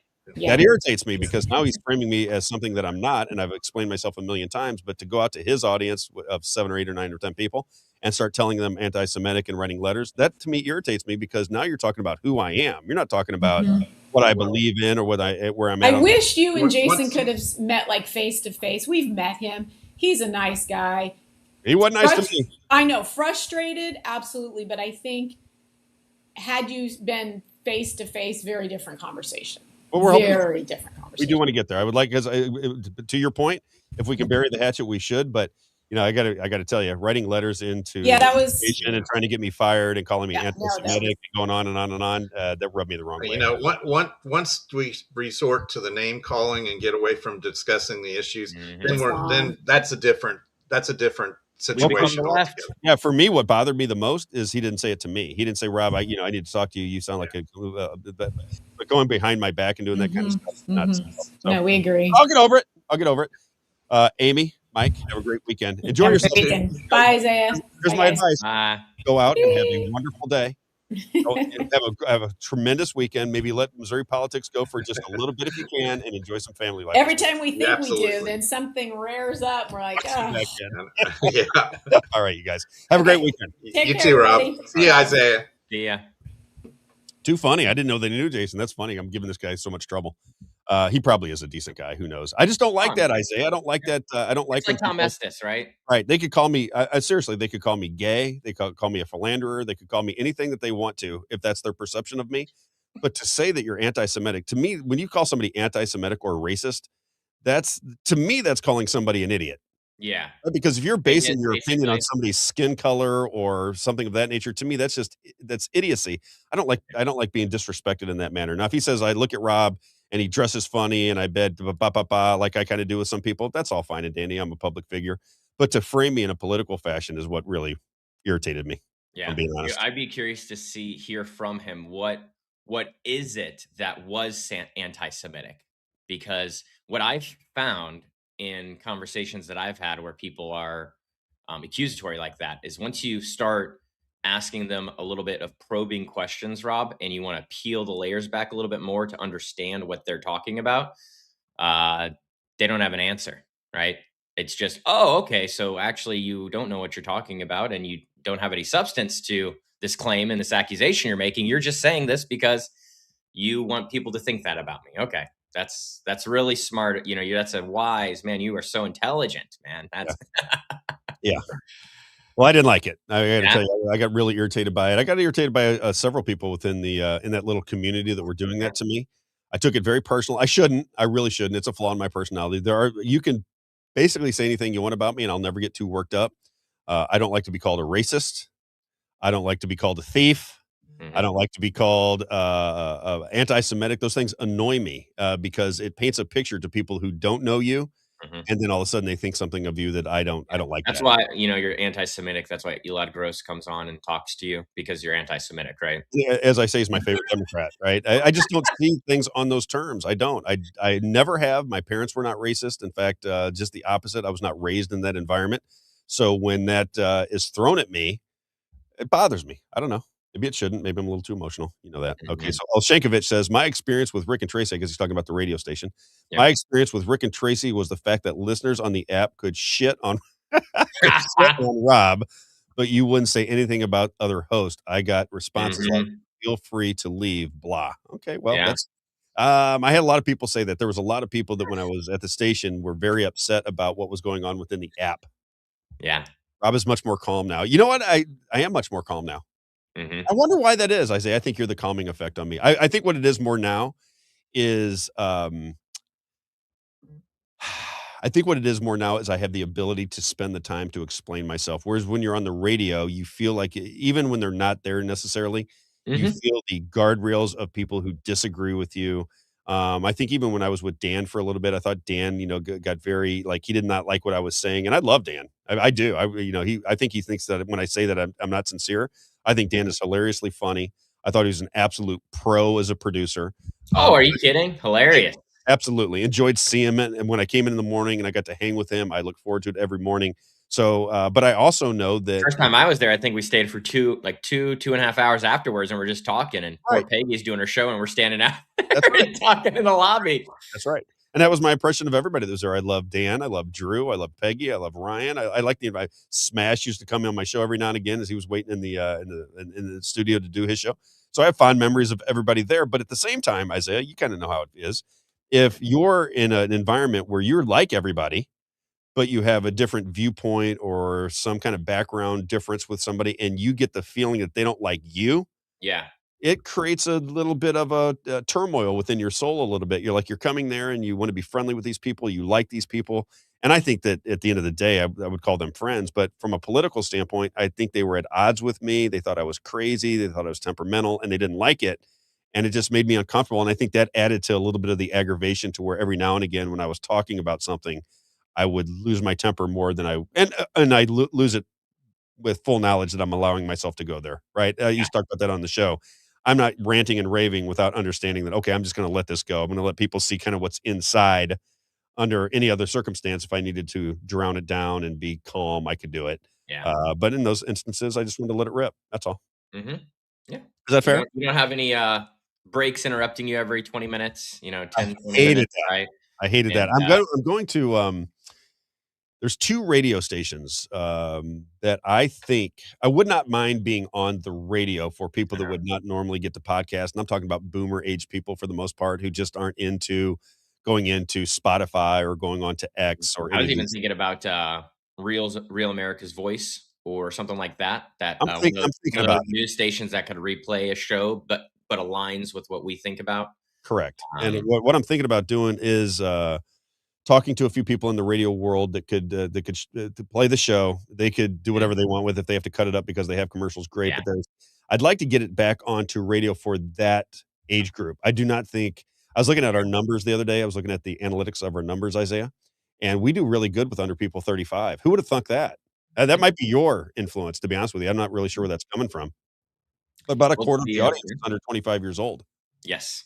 Yeah, that's pretty because good. of the information that we're delivering. Now there's a large audience that's I would say 45 plus. Yes, in the sure. So very, very large audience. And so Right. they do have the show and they are finding it. But that's been the interesting thing for me to watch is there was no younger people watching when we first started. You know what I'm saying? Yes. And then as we've grown, that bar, you know the bar I'm talking about, Rob, where it shows the breakdown of the different ages. And so you can just see that bar growing. That's exciting for me because that was my hope when we originally talked. This thing we talked about. Yeah, I was like, man, wouldn't it be cool if there was ever a show that we could do where we have the 2 different generations and we're talking and we have our different viewpoints because you've got everything that you have in your life that you've experienced that's gotten you to this point, right? Yes. And then I've got everything that I have, which my life has been 9/11 basically because that was the generation that I grew up in. And so it's 2 different viewpoints where someone like you has come to realize that makes sense, right? Right. What the young people are saying. But the problem is that a majority of these folks that are in your not just age group, but school of thought, I would say. Yeah, right? we were raised and we were conditioned and Yeah. we didn't recognize it was happening. And then social media got bigger and bigger. People got more voices. They were able to access information at a different level. And then people your age Just and like younger. what Richard Sanchez, like what he was that? Yeah, Rick Sanchez. Yeah, Rick Sanchez, right? Just what he was saying is right. Hey, all these media outlets were so big, and that's the only way people were getting the information out. And so that's why you want to be careful with what you're saying, because you don't want to be fired. And they know it. Well, what he described is the feeling you get when Rick and Tracy never told me that I couldn't say anything. A lot of people think that was happening. A lot of people were saying that when I was on the air, and I said, Rick and Tracy never, ever aggravated me about what I was saying. There was an inherent understanding that they did not agree with me on certain things. Yes. Right. And when the owners of the station don't agree with you, when you're irritating them, when you're getting text messages from them, that nobody cares about that, or calm down, or this kind of thing. It's just one of those things where over time you start to recognize that I'm probably not in the right spot. That's all. Not that it's their fault or my fault, just not in the right spot. John Wick says, is radio difficult because it's so regional? My answer to that would be yes. And I want people to understand. And it's only there for that time. Right. And I want people to understand what's happening here. So if you are listening every day now, we talk about it. We get anywhere from 3 to 15,000 listeners a day. Okay. That's about where the audience is. Now, in radio terms, that would be mediocre on the radio terms. For a podcast, that's what we call an emerging podcast. So we're emerging. Yeah, so but the radio numbers are fake, just so you know. Agreed. I understand. But I can tell you that. That's what I did. understand 100%. I got it. Yeah. But what I would say to people that are listening every day now, and maybe we should cut this up so that we can have it for people. What you're watching is the evolving of a show. We will try certain things. You're in essence watching an audition. Robb Carter is not doing this at age 56 years old, not to gain a bigger audience. I have to work through algorithms. I have to have money for promotion. I have to be able to work social media because it's different. You can't just go out and do what I'm doing right now and expect different changes over time. We have to formulate it. We have to strategize. We have to promote. We have to advertise. We have to get guests. There's all kinds of things that will make a podcast grow. We're 80. How many shows are we in, Isaiah? 84. We're 84 shows in. This, for me, is a 3-year project. I gave myself 3 years to get this thing off of the ground, and we're doing great now. I mean, we're doing better now than I would have ever guessed. I'm fascinated by how fast this has worked. I give all the credit to Isaiah because I didn't know how to put it together. But what you're watching, you'll be, when this hits, and I've been pretty successful. When I put my mind to something, I go pretty hard at it. Anybody that knows me, I should have all my friends on the show. They will tell you. I'm competitive to a point of insanity. I've always been. Once we hit 1,000 which we're already we're on our way there. We got 600 and something, almost 700 subscribers on YouTube. Once you hit 1,000, we've hit 1,000 subscribers on YouTube, Rob. We've beat 90% of creators that exist in the world. And we're on our way. We'll be there within 6 months. So I look at it and say, if you're somebody that's listening every day and you're somewhat interested in the show, some people are very interested. We see, there's probably 1,000 people that listen every day, day in, day out. They never leave. Yeah. And then depending on the topic, it fluctuates. Yep. Maybe they're working that day. Maybe they're traveling and they don't get back. Maybe some people go back and listen later. Some don't, that kind of thing. It's all over the place, but you're watching the beginnings of something. I will get to I have seen Isaiah. I've seen the light. I've seen it. I just know where this is going because I understand where the world is heading, and the world is craving legitimate information, legitimate opinion, somebody who will talk to anybody. I don't care. Isaiah said it perfectly when the MMTL people were irritated with me. He said, if Hitler was alive today, we would have him on to have the conversation, not because we agree with what Hitler's saying or we're going to format him. It's because Adolf Hitler was a powerful person who had influence over his society. And although may just be disgusted by the things that he says and does, it doesn't mean that I don't want to have a conversation with him. We want to have conversations with everybody that disagrees with us. That's why when we were talking about Candace Owens and that whole thing, how many times have people just attacked me? And I said, well, come on and have a discussion with me. Have a debate with me. Have a debate, conversation, however you want to do it. Just have it with me. I'm not trying to win a debate. I could care less whether I win the debate. All I care about is the audience knows more about the topic when the show is over. That's it. That's all I care about. So you can come on and you can scream at me, yell at me, tell me I'm an idiot. I don't know about anything about this. You're making stuff up. You're a whatever. So long as I can challenge you on that perspective and we can go back and forth with one another, I think the audience learns from it. And I think that when we get out of this haze that we're in, this Fox News induced haze that has captured the heart and soul and mind of a generation over the course of the past 25 years, that now has tied freedom and liberty to constant war, patriotism to constant war. When they start to recognize that they've been manipulated through a series of different techniques, and that's going to happen. People are going to get with it. sooner or later. And once they get with it, corporate news media will begin to go away. The younger generation, I tell them, you think Isaiah's generation is going to be watching Fox News 10 years from now? No. We don't They're even not watch it now. Fox News is going to go like this. And it's going to blow up. Same with CNN, same with MSNBC. And once that generation is either dead or comes to the understanding that this is all BS, once that happens, then what you're going to see is a migration to more legitimate news sources. And when I say legitimate news sources, would you call Benny Johnson a legitimate news source? I just told you what he did. You can read it for yourself. You don't have to take my word for it. Just go read it. 41 pages. Won't take you long at all.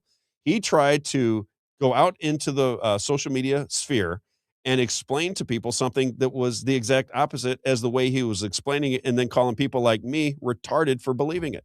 It's incredible the amount of mental gymnastics and fraud that these people use to gain an audience.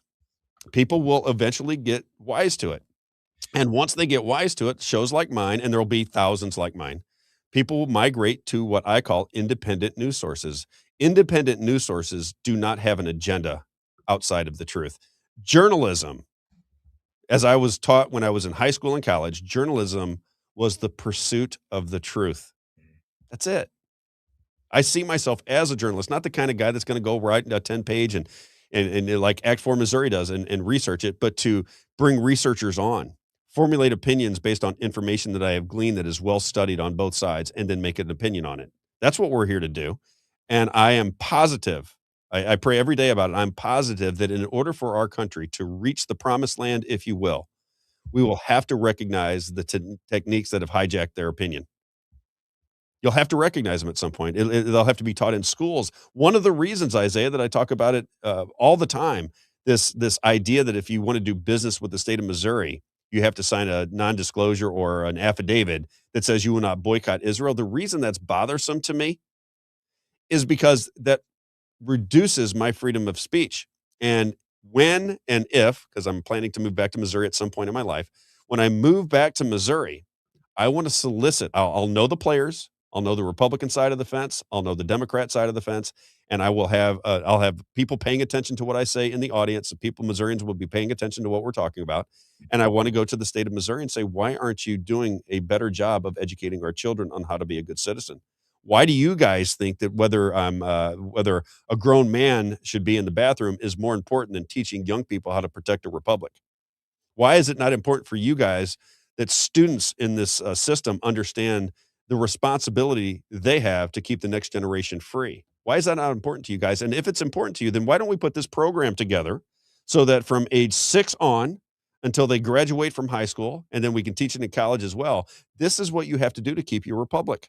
This is what you have to do. This is your duty as a citizen. If you want to be free, if you want to have freedom of speech, if you want to have the right to protect your property and your family, if you want states' rights, if you want freedom if you want privacy rights, if you want all the things that our Constitution had in store for you to remain free, then you have to understand how to protect it.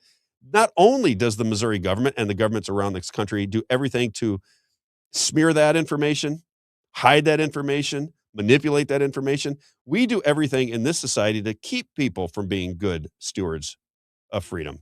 Everything. We do it the exact opposite. If you were to look at our education system, it is designed to indoctrinate the mind.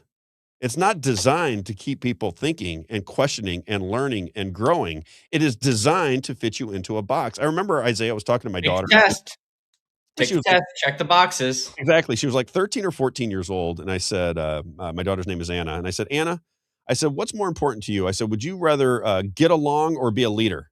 Or would you rather be popular? I think is what I said. I said, would you rather be a leader or be popular? And she didn't even bat an eye. And she said, to be popular, Dad, of course. I said, really? Interesting. Because that's not how I'm raising her. Yeah. That's not the child I'm raising. I'm raising her to be a leader and to think for herself. And when something is unjust, to speak out against it. I'm teaching my daughter the exact opposite. But she gets into the framework of the education system, and she starts to recognize in order to be happy at school, she has to fit into being popular. And if the schools and the indoctrination camps and the media are saying that, hey, you got to let transgenders in the bathroom, kids. I mean, we look at these terrible people over here, these white racists and this and that and the other, and they subscribe to that opinion. Now I'm dealing with a child that is not being raised by me anymore. It's being raised by the education system, which is being endorsed by the pop culture system. And as a parent, hard to do. Depressing, but it's real. Isaiah, is that my soapbox for the day? Yes. I had to get that out because I just think that when we're talking about these things, I want people to know more than anything. When you're listening to the show, we haven't even gotten into the game yet. Isaiah and I are on the very beginning stages. That's why I wanted to have that today. Now I find out that we can't do the show from a format standpoint because of we're in StreamYard. That's what we use. So StreamYard doesn't allow for us to do some things that we want to do. So we have to look at that. We have to raise money. We have to put money into the show to do the things that are in my head. I like the vertical version. What you watched it today when you were watching the panels, you got the box version where people are in each corner. I like the idea of 4 people in a vertical format talking to one another, and you can see each other's faces. They're talking, go back and forth. I like the visuals of it, right? So that's one part of the show that I'd like to get accomplished. We'll work on it. We want to go out and get information from the field. So Isaiah and I want to go to Dearborn, Michigan. We want to go to Washington, D.C. We want to go to Jefferson City. We want to interview the movers and shakers. We want to create we want to have a studio in St. Louis to where I can interview these politicians. And then if I say, Ben Keithley, I want to interview you. And Ben, because I can't make time well, I'll give you 6 months, Ben. We're in the next 6 months. Would you like to have this interview? And he says he doesn't want to have it. Then I can go out to my audience and go, okay, this person doesn't want to speak to the people of Missouri. And then we move to the next. But in doing that, you're going to get interviews with the people that make the decisions for you in Missouri. And we're going to put them on call. We're going to put them on check. We're going to ask them very difficult questions, not in a confrontational standpoint, but I want to understand where you guys are coming from. Because as we talked with Act for Missouri, some of the things they do from a strategy standpoint just don't make any sense. Amendment 3 doesn't make any sense. It only makes sense if you're trying to divide the right and unify the left. And why would a Republican like Adam Schnelting and the apparatus like Freedom Principle and these type of people that are behind it, are you telling me they can't see that? Isaiah, is this possible that they can't recognize that? I mean, they couldn't see it with Amendment 4 and 5. They said they were winning every day, right? They couldn't see it, and then Amelia, we are winning. You got 16% of the vote, and you said that you were winning. Yeah, Amelia. Now everybody recognizes that you're just a mouthpiece for Americans for Prosperity. This is not your original thought because nobody believes they're winning and then lose 83 to 17%. Yeah, nobody. Right. So now all those things are getting. I don't know what polls you're doing. There must be some type of insulated polls to people that told you they're voting yes. Right. Yeah. Well, I mean, it was. And I mean I'll tell you the biggest indicator for me, Rob, and it should have been an indicator for them. If I'm thinking is if I'm the event organizer, right? I didn't see a single person take an Axe the Tax sign in the Franklin County meeting. Not a single person took a sign. There you go. And she's carrying out like 400 signs outside to her car. And I was like, dang, man, these people. And I told them, I said, it's going to be hard for you. They don't trust you. And they didn't believe me. How many times did we tell them? We told them. They didn't believe me. They're like, oh, why don't they trust us? No, I feel like 80% of the people supported Isaiah. Uh-huh. We said it. We said it the entire time. I said, listen, this might be a great piece of legislation. I don't know. All I know is you've got too much gray area and nobody trusts you. So that they don't trust you. You don't understand. Nobody trusts you. Now I look at A3 because we like the concepts, right? Absolutely. I'll beat up A3 from now until we have the vote. And here's my take on it. Do I want A3 to pass? I don't know. How about that for an answer? I'm against abortion. I don't hate people that are pro-abortion. Don't hate them at all. I just disagree with them. I think abortion is bad for culture and bad for society. That's my take on it. I do have some religious leanings that would lead me to say you probably shouldn't be killing babies in the womb. Okay, that's where I'm coming from. But having said that, I look at this legislation from a strategy standpoint as a business person, and I go, okay, how do I want to reduce abortion in Missouri? Okay, well, let's come up with a theme here. What we'll do is we'll put an amendment out there for the people to vote on.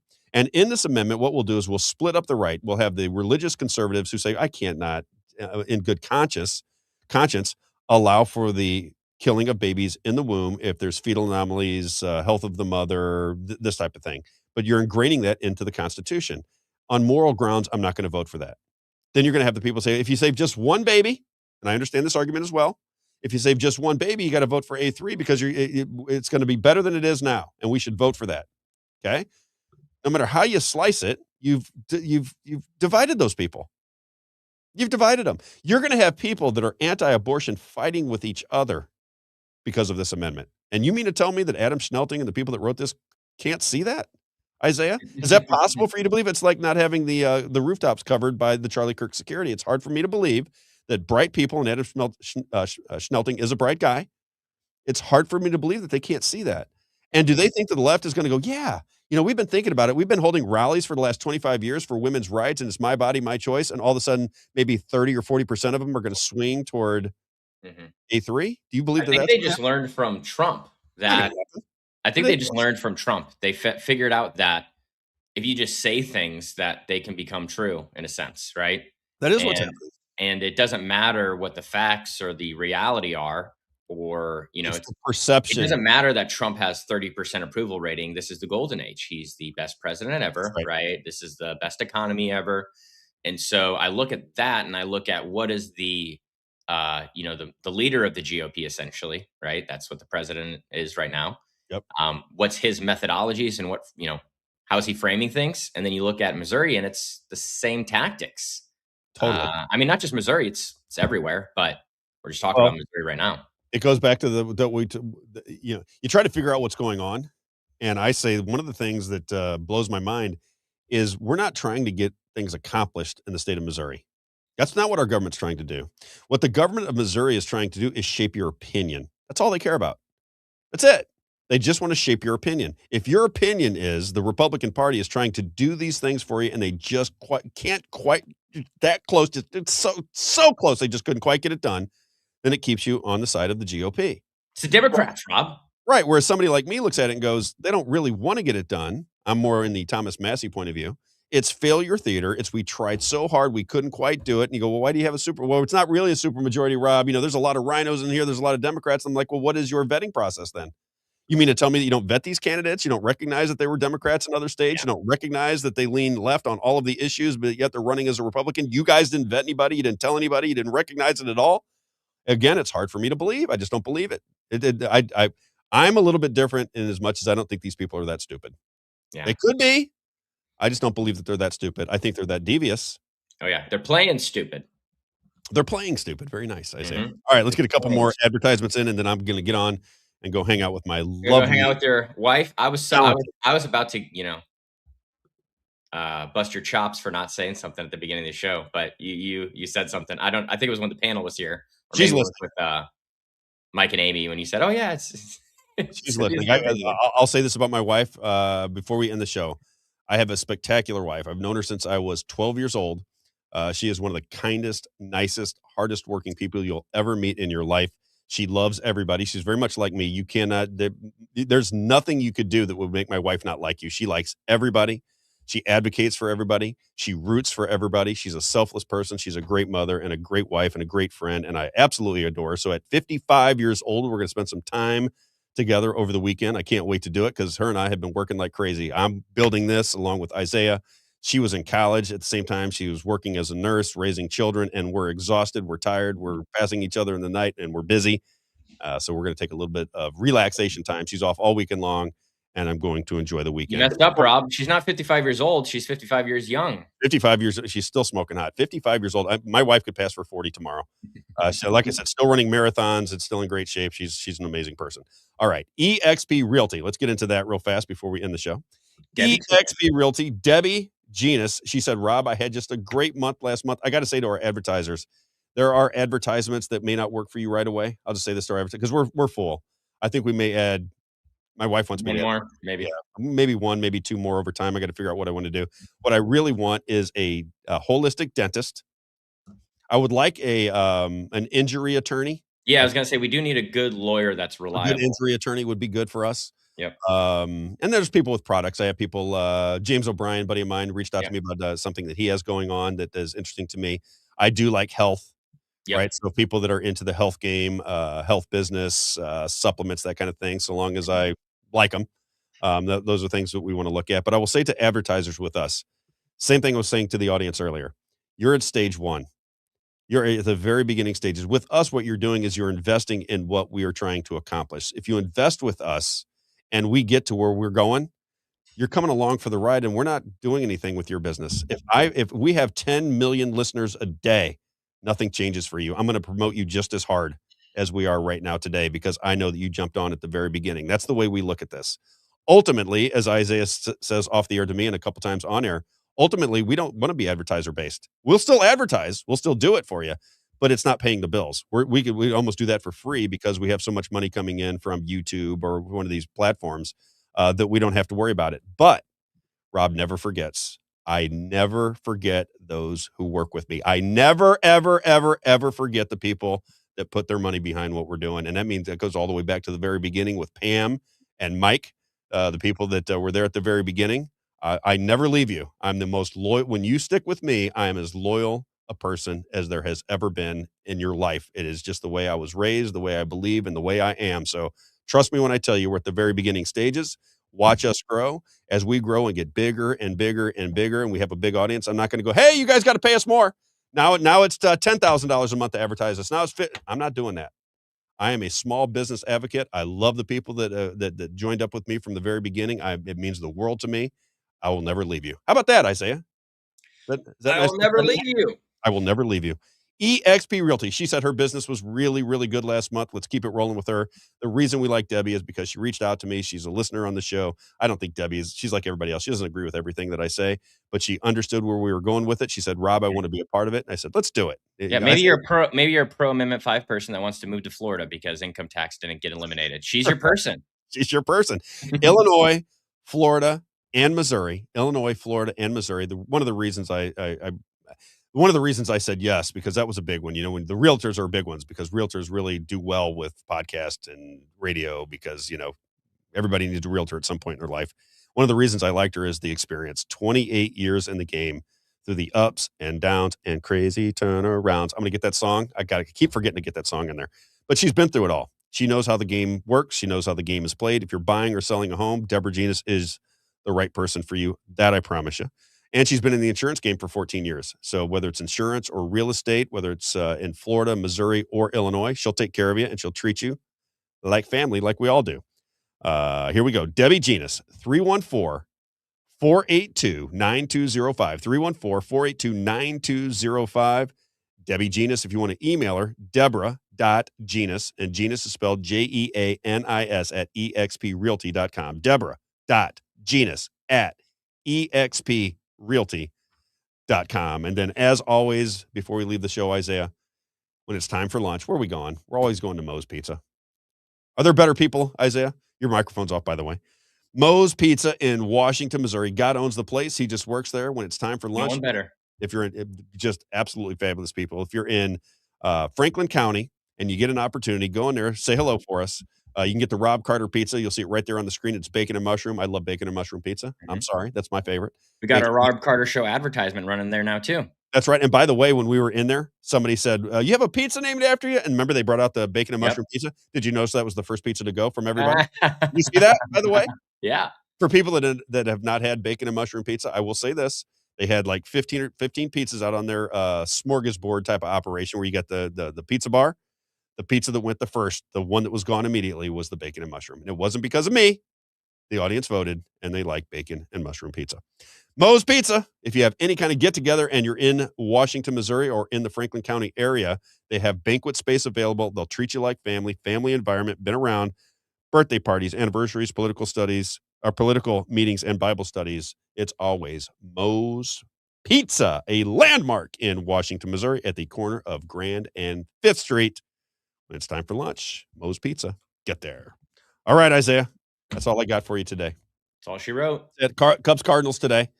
Cubs Cards. Yeah, until my wife gets back, I might chill out on the Cubs Cardinals, and that's what I'll be doing. Have a great weekend, my friend. Appreciate you this week. We'll see everybody on Monday morning at 9 a.m. Check out at the Robb Carter on X. We'll be putting out more and more information. I'm going to check out this Candace Owens interview, and I'll comment on that. So if you a lot of feedback on X right now that Candace is wiping the floor with Andrew. So I'm extremely excited to see. Candace Owens people are saying Andrew's saying things like, well, I read in this document in preparation for this debate, and then Candace is saying, oh, you mean this document, and proceeds to quote it paragraph by paragraph. So it seems that Candace is more prepared than Andrew, is what people are saying. I'm seeing polls from, like Tim Pool and different people that are Steven Crowder, and Candace has won all the polls as far as who's winning the debate. So interested to see what's going on after we get off here. I'm interested to see it too. I want to say to Elaine too, because Elaine is she's on every day. Elaine, Yes. I can't wait to meet We you. love you, Elaine. Most dedicated and most loyal person I've ever come across in either radio or podcasting. So Elaine, look forward to meet you at some point. Have a great weekend, everybody. We'll see you Monday morning at 9 a.m. And again, this is what I want to get out. Instagram, we had one go viral not too long ago that was talking about Jeffrey Weinstein. What I'm going to do with the clips, just so with people that are following along with it, the clips were being generated by AI. You know, we don't have a lot of time to go, I do 3.5, 4 hours. I can't go back and watch the show every day on top of everything else I'm doing and pick out the clips that we want. So most people use AI. I'm not going to use AI. I don't like it. I just don't want to do it. I talked to Tom about it. I said, use it for now, but in the future, what I'm going to do is on the weekends, go through my shows, right? I'll kind of remember what the themes were. I'll cut out what I want to get across to the audience. I'll write the script for it, and then we'll put it out onto social media. Not that it's going to get any more people seeing it. I don't know how that all works, but it'll feel more authentic to me. If you want to follow along, follow us. You can follow Isaiah at Isaiah Asher. Is that what it is? Isaiah at Isaiah Asher. Yeah. You can follow me at the Robb Carter on X. And if you're somebody who doesn't have an X account, you might want to know what's going on in the world. You don't have to like X. I don't like the algorithms at X anymore either. I think it's a completely different game than when we I started. mean, like one post, you get 17 posts immediately just shoved down your throat about that subject. You're like, what the heck? I just liked one post. Did you? I don't know if the audience can see it, but the numbers on our screen and the numbers. Oh, I know. It's crazy today. Yeah, that are visible are not the numbers that I see. Yesterday, I was looking at Facebook, and Isaiah, maybe you can answer this for me. And it said, there's like 20 people or 40 people that responded. And then I go into the analytics, and it says that we had 1,100 viewers and 680 or something listened for a long period of time. I said, well, why does it say that on the Facebook site? It says I had like 15 people watching. I don't understand it. Yeah. I don't get it. So it would be because people, it's live viewers, live eyes versus the amount of actual viewers that have watched it. So you might be looking at a number and say, okay, there's I see what 40 live people that are watching it in the second, right? Okay. All right. But if people are cycling in and out, if someone logs off for a second, right, then that's a number that drops off, and then they come back, and then it pumps back up, and so.